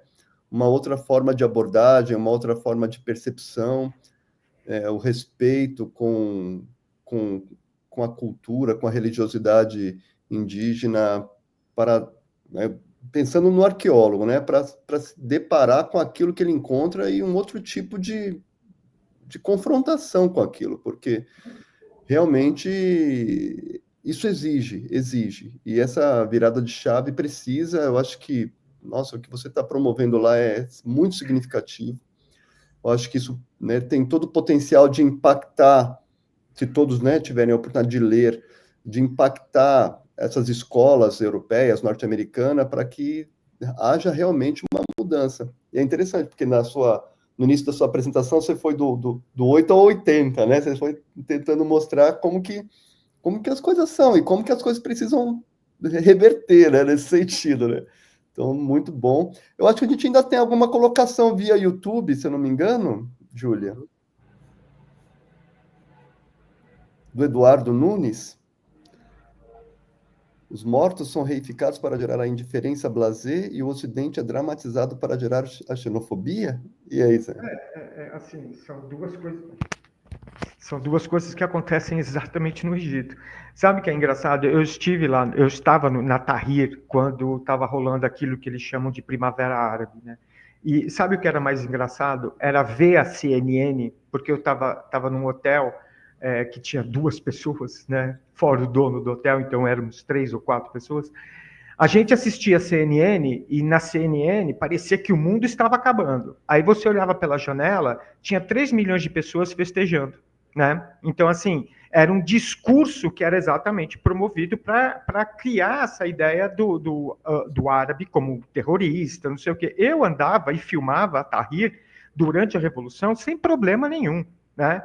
No caso dos corpos, o que me deixa extremamente indignado é a maneira como os arqueólogos no Egito tratam os corpos realmente nessa relação não é nem de indiferença, eles são objetivados porque eles são vistos exatamente assim. Essa ideia cartesiana de que um corpo e uma mente, a mente vai, quando você morre, sobra um corpo, o corpo é casca, é a mesma coisa que um vaso, né?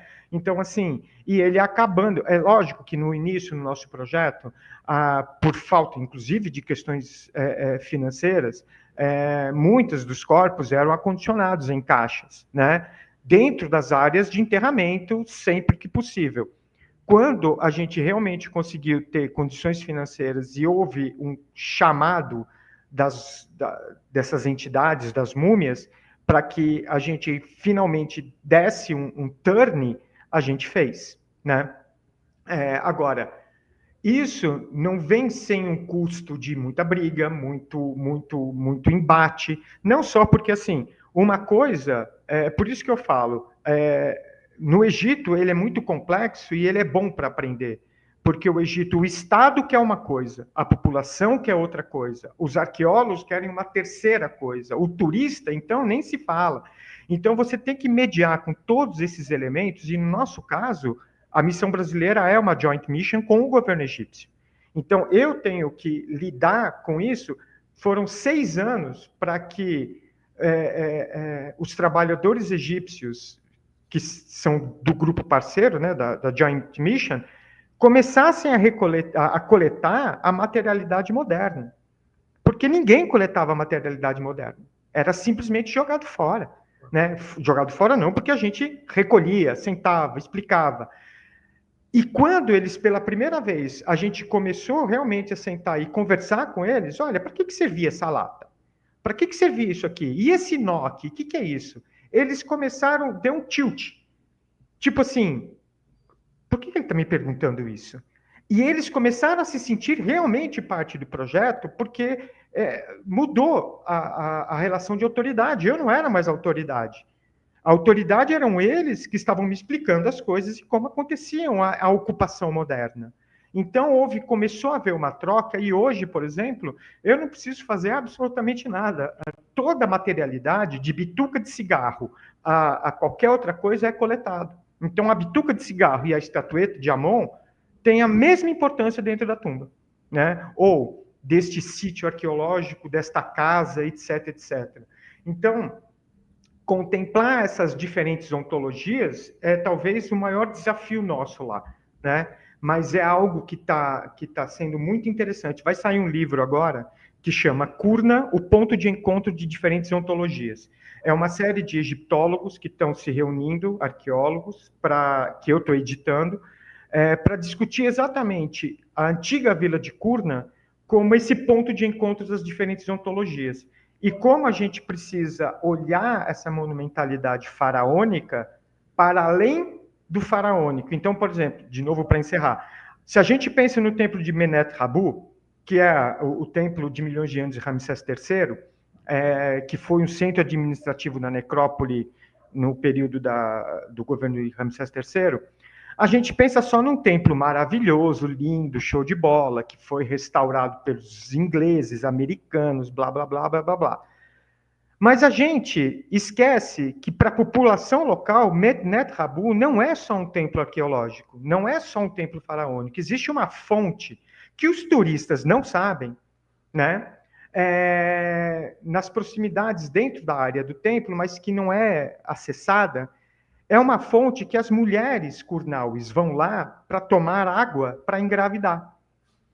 Alguns turistas são convidados a ir lá, as mulheres, para tomar uma aguinha. Eu, depois de 12 anos, consegui, deste ano, fotografar, né?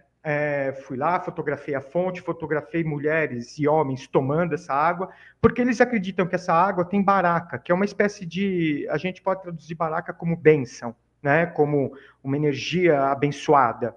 E eles acreditam, em vários templos no Egito, as pessoas raspam as paredes dos templos para tomar, porque elas acham que vão se curar. Então, assim, enquanto o arqueólogo está vendo um templo faraônico de um passado idealizado, a população moderna está vendo, além deste templo, outras coisas que nós, arqueólogos, não vemos.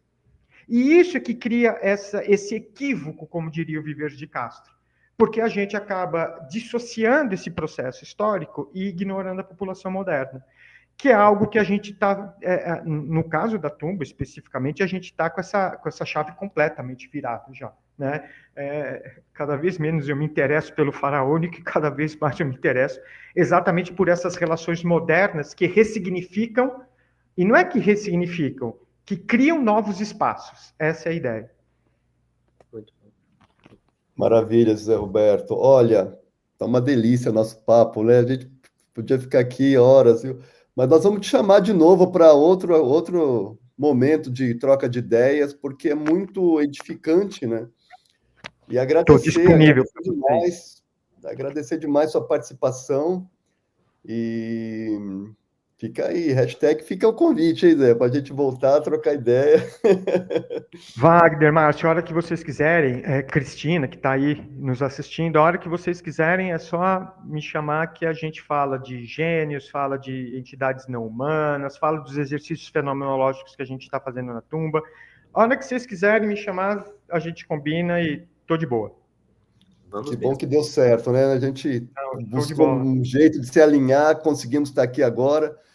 Maravilha. Muito obrigado, Zé. Márcio? Tem uma última pergunta ali, eu acho, né? Se ele a Cristina, só para dar a voz à Cristina, que pergunta não tinha que a crença é algo subjetivo. Eu acho que a gente... Tá, só para... Não, acho que é bastante objetiva a ideia, porque primeiro que eu não entendo... A palavra crença já é algo absolutamente que, na minha opinião, já coloca aquilo que as pessoas acreditam como algo menor, como algo que está na ideia exatamente de folclórico, subjetivo. O que o egípcio acredita, ele acredita e ponto. Né? Então, assim, quando eu falo, outro dia eu falei num congresso de teoria arqueológica lá no Peru, eu comecei a apresentação sobre a presença dessas entidades não humanas na tumba da seguinte maneira: não me importa se o mundo acredita ou não. Eu não estou nem aí para o mundo. O que eu acredito é o seguinte: aquilo me afetou. A suposta presença de uma entidade não humana dentro da tumba me afetou. E quando me afeta, altera a maneira como eu estou interpretando e lidando com essa materialidade, com essa espacialidade. Isso de subjetivo não tem nada, porque isso altera a maneira como eu consigo vivenciar esse espaço. Da maneira como eu vivenciava e hoje como eu vivencio, são dois espaços completamente diferentes. Porque agora, aquilo me afeta de uma maneira diferente. Então, eu acho que, assim, a potência da materialidade é a capacidade dela afetar e ser afetada, e isso não é uma exclusividade humana. Isso é algo que está distribuído entre os corpos. Então, assim, por isso que eu não penso a ideia de crença como uma subjetividade. Sabe por quê? Porque ela afeta. Porque as materialidades afetam. E, ao afetarem, mudam a sua percepção de mundo. Ok. Nós temos mais perguntas, a Vera também fez, mas como o Wagner falou, nós poderíamos conversar muito aqui, a gente vai ter que fazer um corte e encerrar. Eu também ficaria, mas teremos outras oportunidades de explorar mais essas novas ontologias e fenomenologia, porque é muito profícuo, interessante. É o que é a nossa contribuição muito original mesmo. Não, é show de bola essa proposta de vocês, é show de bola. Muito obrigado a todo mundo que está acompanhando a gente pelo YouTube, muito obrigado, Zé Roberto. A gente vai agora passar para o nosso último palestrante, né, que é o professor Ahmed Serieh. Agora nós voltamos para o inglês, né, porque o Ahmed já está falando português, porque o Ahmed mora no Brasil, né? Yeah, I'm around Brazil, but I prefer to speak in English because it's more fast for me. But I will talk just for 20 minutes, Professor, because I don't know how to put the slides here.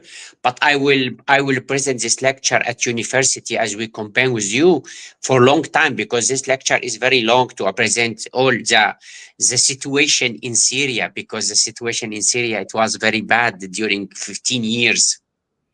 Sure, but on Thursday at I don't know, next Thursday at 12 or on 19 of June, I will present with many slides about the situation, all archaeological site and all museum in Syria. But the situation in Syria during 15 years, it was very bad. You know, in Syria, it was like I was director of all museums in Syria and excavation. And I left Syria when it starts the war. I come to Brazil in 2010. But I'm still update what happened in Syria during these 15 years. Well, in Syria, we have Syria is one of the most important country in excavation. Before the war in 2008, we have almost 300 archaeological mission working in all Syria, especially in northeast Syria, where is many Babylonian site, Akkadian site, and I participate excavation in different archaeological sites, especially in Ebla and in Talmuzan, Tal Arbid's Babylonian site, and most of my excavation was in Ebla. But the situation in Syria during the 15 years, it was many museums, like 50% of museum in Syria was destroyed, almost stolen. Up to now, we have 1 million objects stolen. We don't know, hiding until I don't know. We don't know where it is, especially Museum of Palmyra completely destroyed. 80,000 objects of Museum Palmyra are stolen. And the Museum of Raqqa in 2011, where the Estado Islamico occupied the city and destroyed almost a bombing museum. Completely destroyed, and 60,000 objects are Museum of Raqqa was stolen, especially from Babylonian, from Akkadian, from Aramaic, and Museum of Aleppo as well. Like 5,000 objects was stolen, But the most important the most big problem now in Syria during 10 years, illegal excavation in Palmyra and in Ebla. Ebla was completely destroyed, many like 100 holes in the site, and Palmyra was big destruction in Palmyra, especially the Temple of Bel and Baal Shmin Temple of Bel destroyed completely because they put almost like 10,000 kilo of TNT and destroyed all the temple. And I have all the picture about that I will present.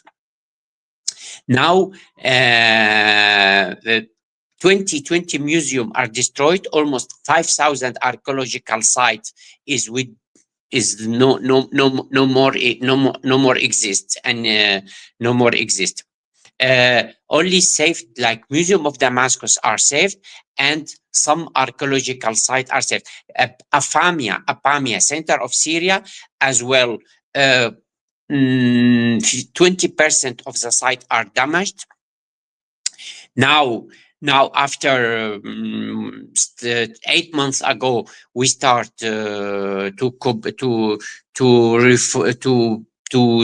start to make documentation and survey for all archaeological sites after the change in Syria. Many change in Syria during 8 months. Now I'm working the coordinator of Ministry of Culture and the Directorate of Museum in Syria, outside of Syria, but I will go to Syria in October for a big conference in Syria in October about how we can help Syria in documentation and to see what kind of damage in Syria during this time. But until now, we have in Syria a big illegal excavation in many archaeological sites, and as well many objects are in black market in Turkey, in London, in United States, in Korea. Many objects are out of Syria, especially object of Palmyra, because it was big damage in Palmyra, especially in museum and in a Bell temple, and many as well in mosaics museum in Syria. It was the biggest mosaics museum in the world. Are stolen almost 100 carpet of mosaic stolen from Apamia site. Now we start some archaeology. Well, we have now some help from UNESCO, some help from different university now, from France, from United States, and from Germany. And now start some archaeological missions start to come to Syria to see what kind of damage. Some excavation will start next year, but now we stop excavation in Syria for at least this year, but we'll start excavation from next year because many missions in Syria would like to come back again to continue excavation. Now we are focused only for documentation and to see where is the object. But still we have many work to do in all archaeological sites and all museum, and we have to build a new museum in Palmyra and a new museum in Aleppo and northeast of Syria. Big problem northeast of Syria because the border with Iraq and the border of Turkey is not yet, and until now it's not controlling. Is many archaeological mafia start excavation in Mari in the Euphrates, and almost 80% of the site are destroyed, especially the palace of the Naram-Sin, Akkadian palace, and Babylonian palace. In Ebla as well, the royal palace are destroyed, and Idlib Museum, the city center of Syria, where we have all archive of Idlib, of Ebla, almost 20,000 tablets. Still, we don't know where is the tablet. Maybe somewhere, we don't know. Stolen like 5 years ago, our museum of Idlib stolen, where is archive of Ebla and archive of Mari. We have a big problem in Syria during 15 years, but we hope to recover everything now with the help of UNESCO and help of many institutions of archaeology and university. And I hope the Brazilian will participate excavation and restoration and documentation and helping Syrian archaeology in the future, next year or year after. And the director of Antiquities now in Syria, he's my friend, and Ministry of Culture as well. And just yesterday they told me welcome Brazilian in Syria if they want to make some work, some excavation, some restoration, documentation, to send some students, and welcome. This is the short brief about it, but I will talk more about it in university when it is next week or week after, with many slides. Thank you very much.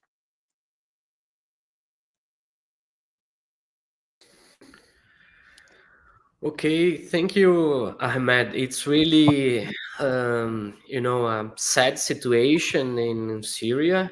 Yeah.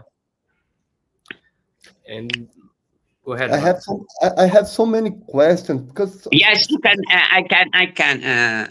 Yes, maybe you can ask, Professor.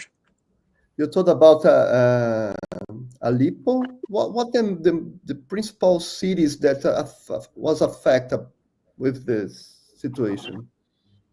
Palmyra first, and northeast of Syria with Turkish border, and Idlib. What the name? Sorry. Idlib. Idlib. It's near Ebla. Near Ebla site. It's very close to Ebla. Idlib was occupied by Islamic State for 5 years, and after another Islamic group, and now is independent. But it's a big damage in Idlib, because Idlib is the most important city in Syria, because we have all died city, the memoration city. We have like 400 Byzantine city. Wow. 400 Byzantine city with a lot of church, a lot of chapels. And most of these 400 Byzantine city are 50% destroyed, especially the San Simon Citadel, Sargella, El Bara is the most important Byzantine city, 400 after the Christ. Is a beautiful city. It's like 200 kilometers full of archaeological sites, Byzantine sites. Is northwest Syria. Okay. Another question. Can we say that ISIS select this artifact, this group of artifacts to destroy against the others? No, they destroyed. Most of site destroyed Palmyra. Palmyra was occupied by ISIS for 4 years, and they destroyed all big statue are destroyed, but they stole 80,000 objects from Palmyra Museum, and they sell for outside. It's almost they like until now maybe $4 or $5 billion they sell artifacts from Syria. Especially treasure of Zenobia, treasure of Palmyra, because Palmyra Museum was a new museum built by German archaeology, and it was like almost 200,000 objects in Palmyra Museum. Is a big museum, and half of objects are stolen by ISIS is outside of Syria to Turkey, and after Turkey to another part of the world. Is black market. Yeah, I know that they destroy Mesopotamian artifacts, but my question is, for example, they destroyed the Muslim artifacts also, or yes, of course. Selection of this destroyed? No. Well. Destroyed part of the citadel of Crac Chevalier, part of the Crac Chevalier are destroyed. Part of Aleppo Castle are destroyed, because Aleppo Castle is from from Islamic time, Islamic, Byzantine, Roman, Hellenistic, it's different period. But also the regime of Syria, the regime, dictator regime in Syria are destroyed many archaeological sites, bombing by airplane. Because Islamic State Islamic was stay in Cracóvia and stay in Saint-Simon and in Aleppo citadel, and the bombing site by airplane. Also the regime, the government of Syria and ex-government of Syria bombing many archaeological sites, of course, not only ISIS. ISIS, government of Syria, and people make illegal excavation as well. What can you talk about this illegal excavation, the illegal market? So hunting for treasure, right?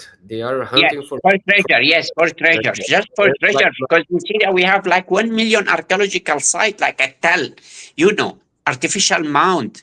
It's easy to make excavation, to take cylinder, seal, gold, statue, and it's easy to sell outside of Syria. Very easy.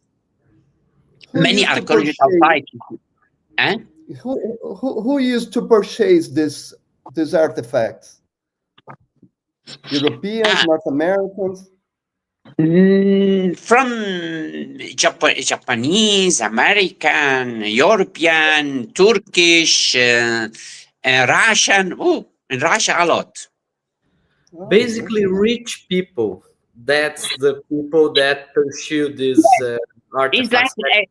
Similar what happened to Baghdad, to Iraq in 2003. What happened to Baghdad Museum is the same situation.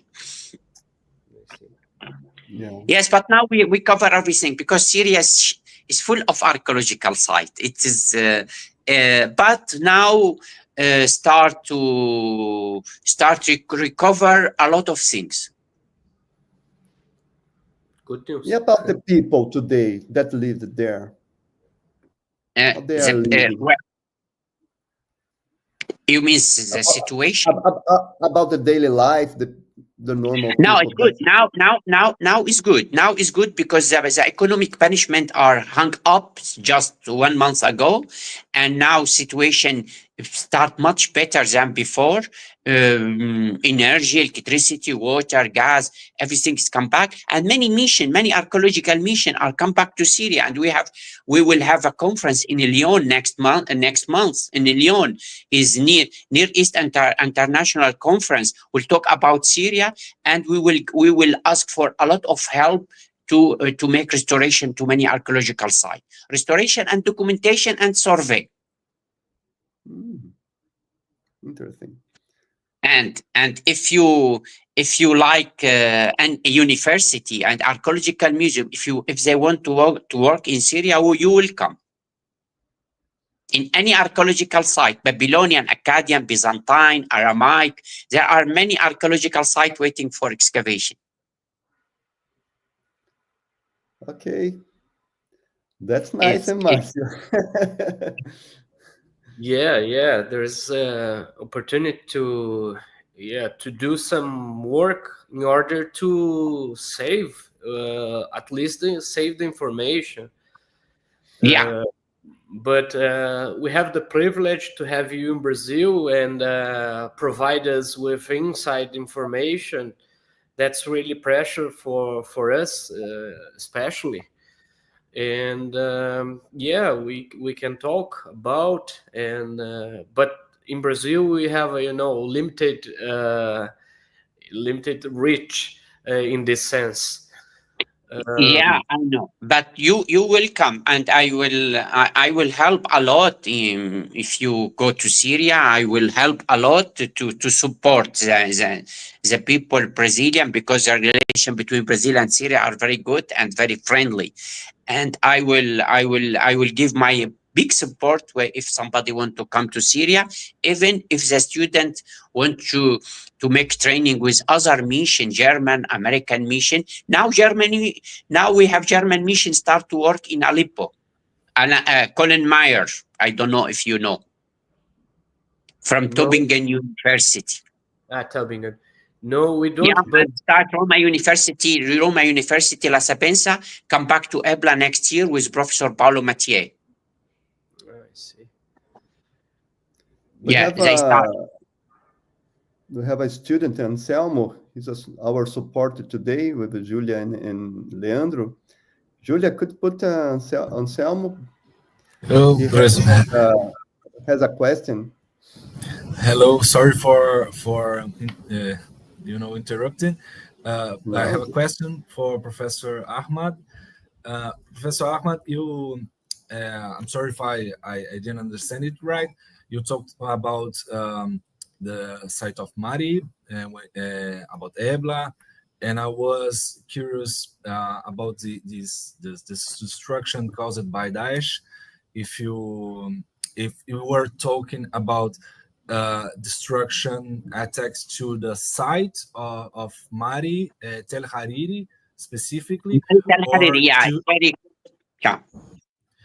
And if there was any attacks, any destruction of the archive of Mari, which was, not specifically from the Mari site, it was removed for Babylon and after that to other universities. If you could say something about the archive of Mari, if there was any damage to this corpus. Thank you.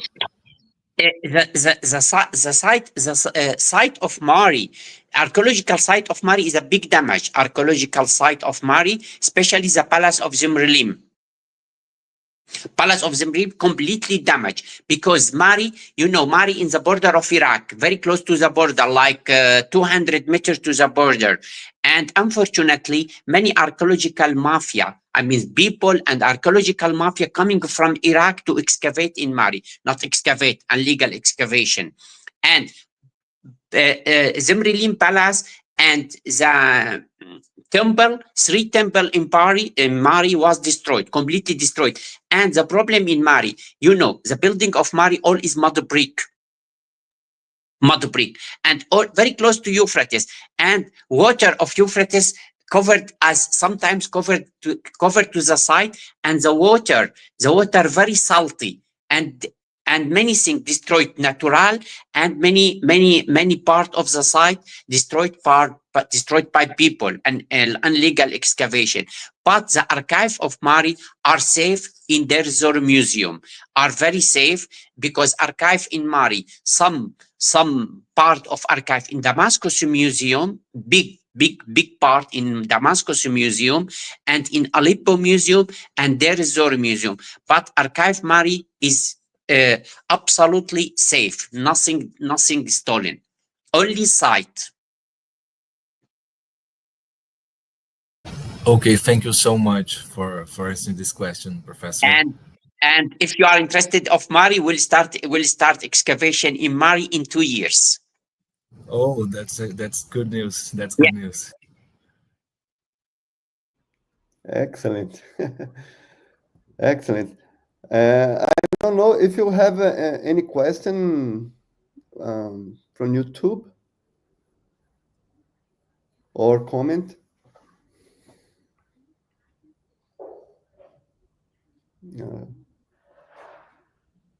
Não tivemos, por enquanto, nenhuma questão aqui no YouTube, professor. Okay. About this heritage, we have a long tradition of Babylon heritage there. Saddam Hussein in Iraq followed this. Do you believe this contribute for this crisis about the archaeological artifacts and provoked by ISIS, Ahmad? No, and unfortunately not because of Babylon, not because of the period. Because ISIS stolen many church, many icons from the church, not because of Babylon, not because of the Jewish, the story of Babylon and Zimmerlim and Sargon. No, not because of this. They just want to destroy it because just for destroy it. I will show you after when you go to university. I will show you how they put a lot of TNT in a Bell Temple. Bell Temple is the most complete temple in the world, like 300-meter long and 200-meter wide, with a big stone. Is like a pyramid. They destroyed completely. They left only one columns, and they destroyed the street columns. Street columns is 2 kilometers. They destroyed many columns of the street columns, and the palace, the temple, the shower, the museum, the mosque in Palmyra. They destroyed. They just want to destroy it because just to destroy it. And part of the part of destroyed is by government. By government, because they're bombing Palmyra, because ISIS was in Palmyra, thousands of ISIS in Palmyra, and the government bombing Palmyra, bombing citadel, bombing castle, and it's a big damage in Syria. It was in that time. You don't know who is destroyed this, who destroyed this, who stole, because people, ISIS, government, mafia, many people participate this big mass. Considering this situation, we can say that they prefer commercialize and illegal market small artifacts. Small and big. Small and big. Small like Islamic coins, Islamic golden coins. It's very expensive. Cylinder seals, big figurine, big stat from Palmyra. Mosaics, stone, is everything. Even mosaics, oh. Even mosaic, who? Even mosaics.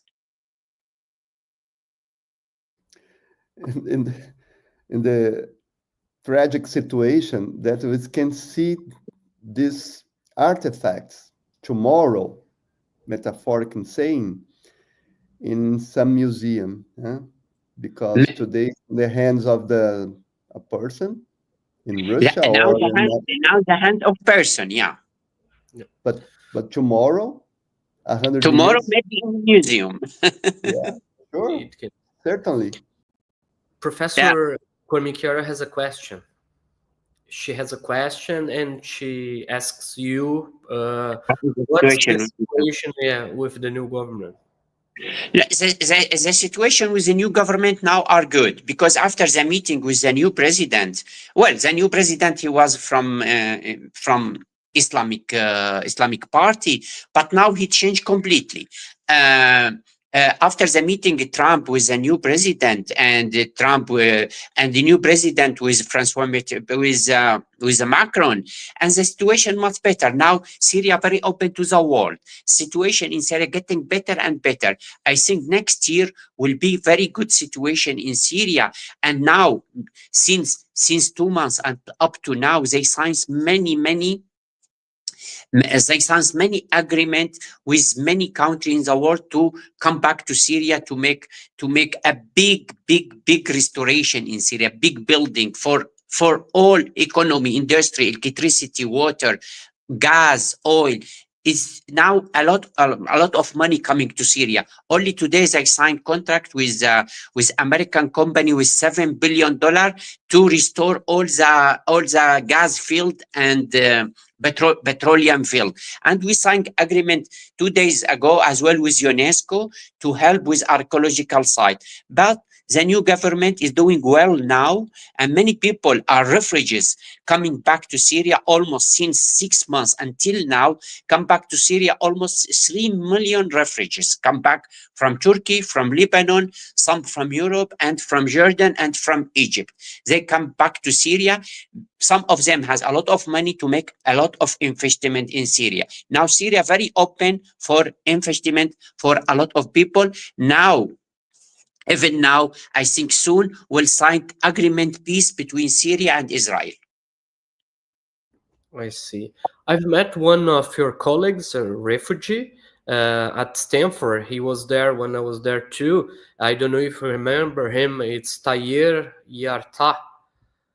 He was archaeologist. Yes, I know he's my friend. Taher Yarta. Yes, he's France. Yeah, he's in France. Yeah, I've met him, and he mentioned you, and I told him that I've met you in Brazil, that you are living in Brazil. So yes, he's my friend, that we work together when we were together in Department of Antiquities, and I was the director of excavation and the museums, and he was work with me as assistant. Yeah, he told you about it. Yeah, so nice. Okay. I think it's time to say thank you, Ahmed. Thank you very much, Professor. And just confirm me, or Thursday on 20 or on 19, I will be ready with my PowerPoint with all archaeological sites. You can see what kind of damage. Okay. So we keep in touch, and exactly. And thanks so much. I think it's time to finish, né, Márcio? Yeah, let's flip for the Portuguese now. Voltando para o português, para a gente, né, encerrar, acredito que foi uma manhã muito produtiva, né, muito diversificada nas falas, mas também que nos abre muitos horizontes aí nessas falas, né, nessas apresentações, o que, mais uma vez, salienta, né, a importância dessa produção que conseguiu reunir importantes pesquisadores, né, e trazer para o contexto nacional essa discussão sobre a arqueologia do Oriente Antigo, que carece de atenção no nosso contexto, né, carece de mais estudo e de mais pessoas envolvidas. Então, fico muito feliz com o resultado dessa manhã, com o nosso trabalho conjunto, e quero, né, externar esse agradecimento também e esse balanço sobre essa manhã, né? Então, da minha parte, eu acredito que é isso, né? Passo a palavra para ti, Wagner, e obrigado. Eu quero agradecer aos estudantes que sempre nos apoiam, do Labeca e do LARP, que estão nos acompanhando via YouTube também. E também agora podemos falar do Lapomed, que está... Do Lapomed, essa parceria, né, essa parceria que se inicia, que é o laboratório que o Márcio coordena. Então, isso é muito, muito proveitoso. A audiência de todo o país que está nos acompanhando e que vai ter a oportunidade de assistir a esse vídeo posteriormente, porque ele fica ali no YouTube, né? E lembrar que esse é o penúltimo, né, encontro dessa série de ciclos. A gente vai ter um ciclo, um evento final do ciclo, né?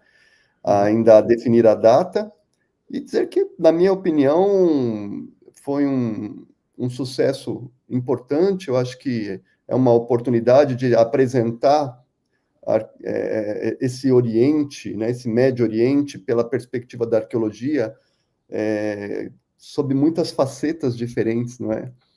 Exato. Então eu estou bastante satisfeito, muito contente, muito agradecido. Deixar meu abraço para a professora Cristina Cormichiari, que muito participou hoje também, sempre participa conosco, nossa parceira.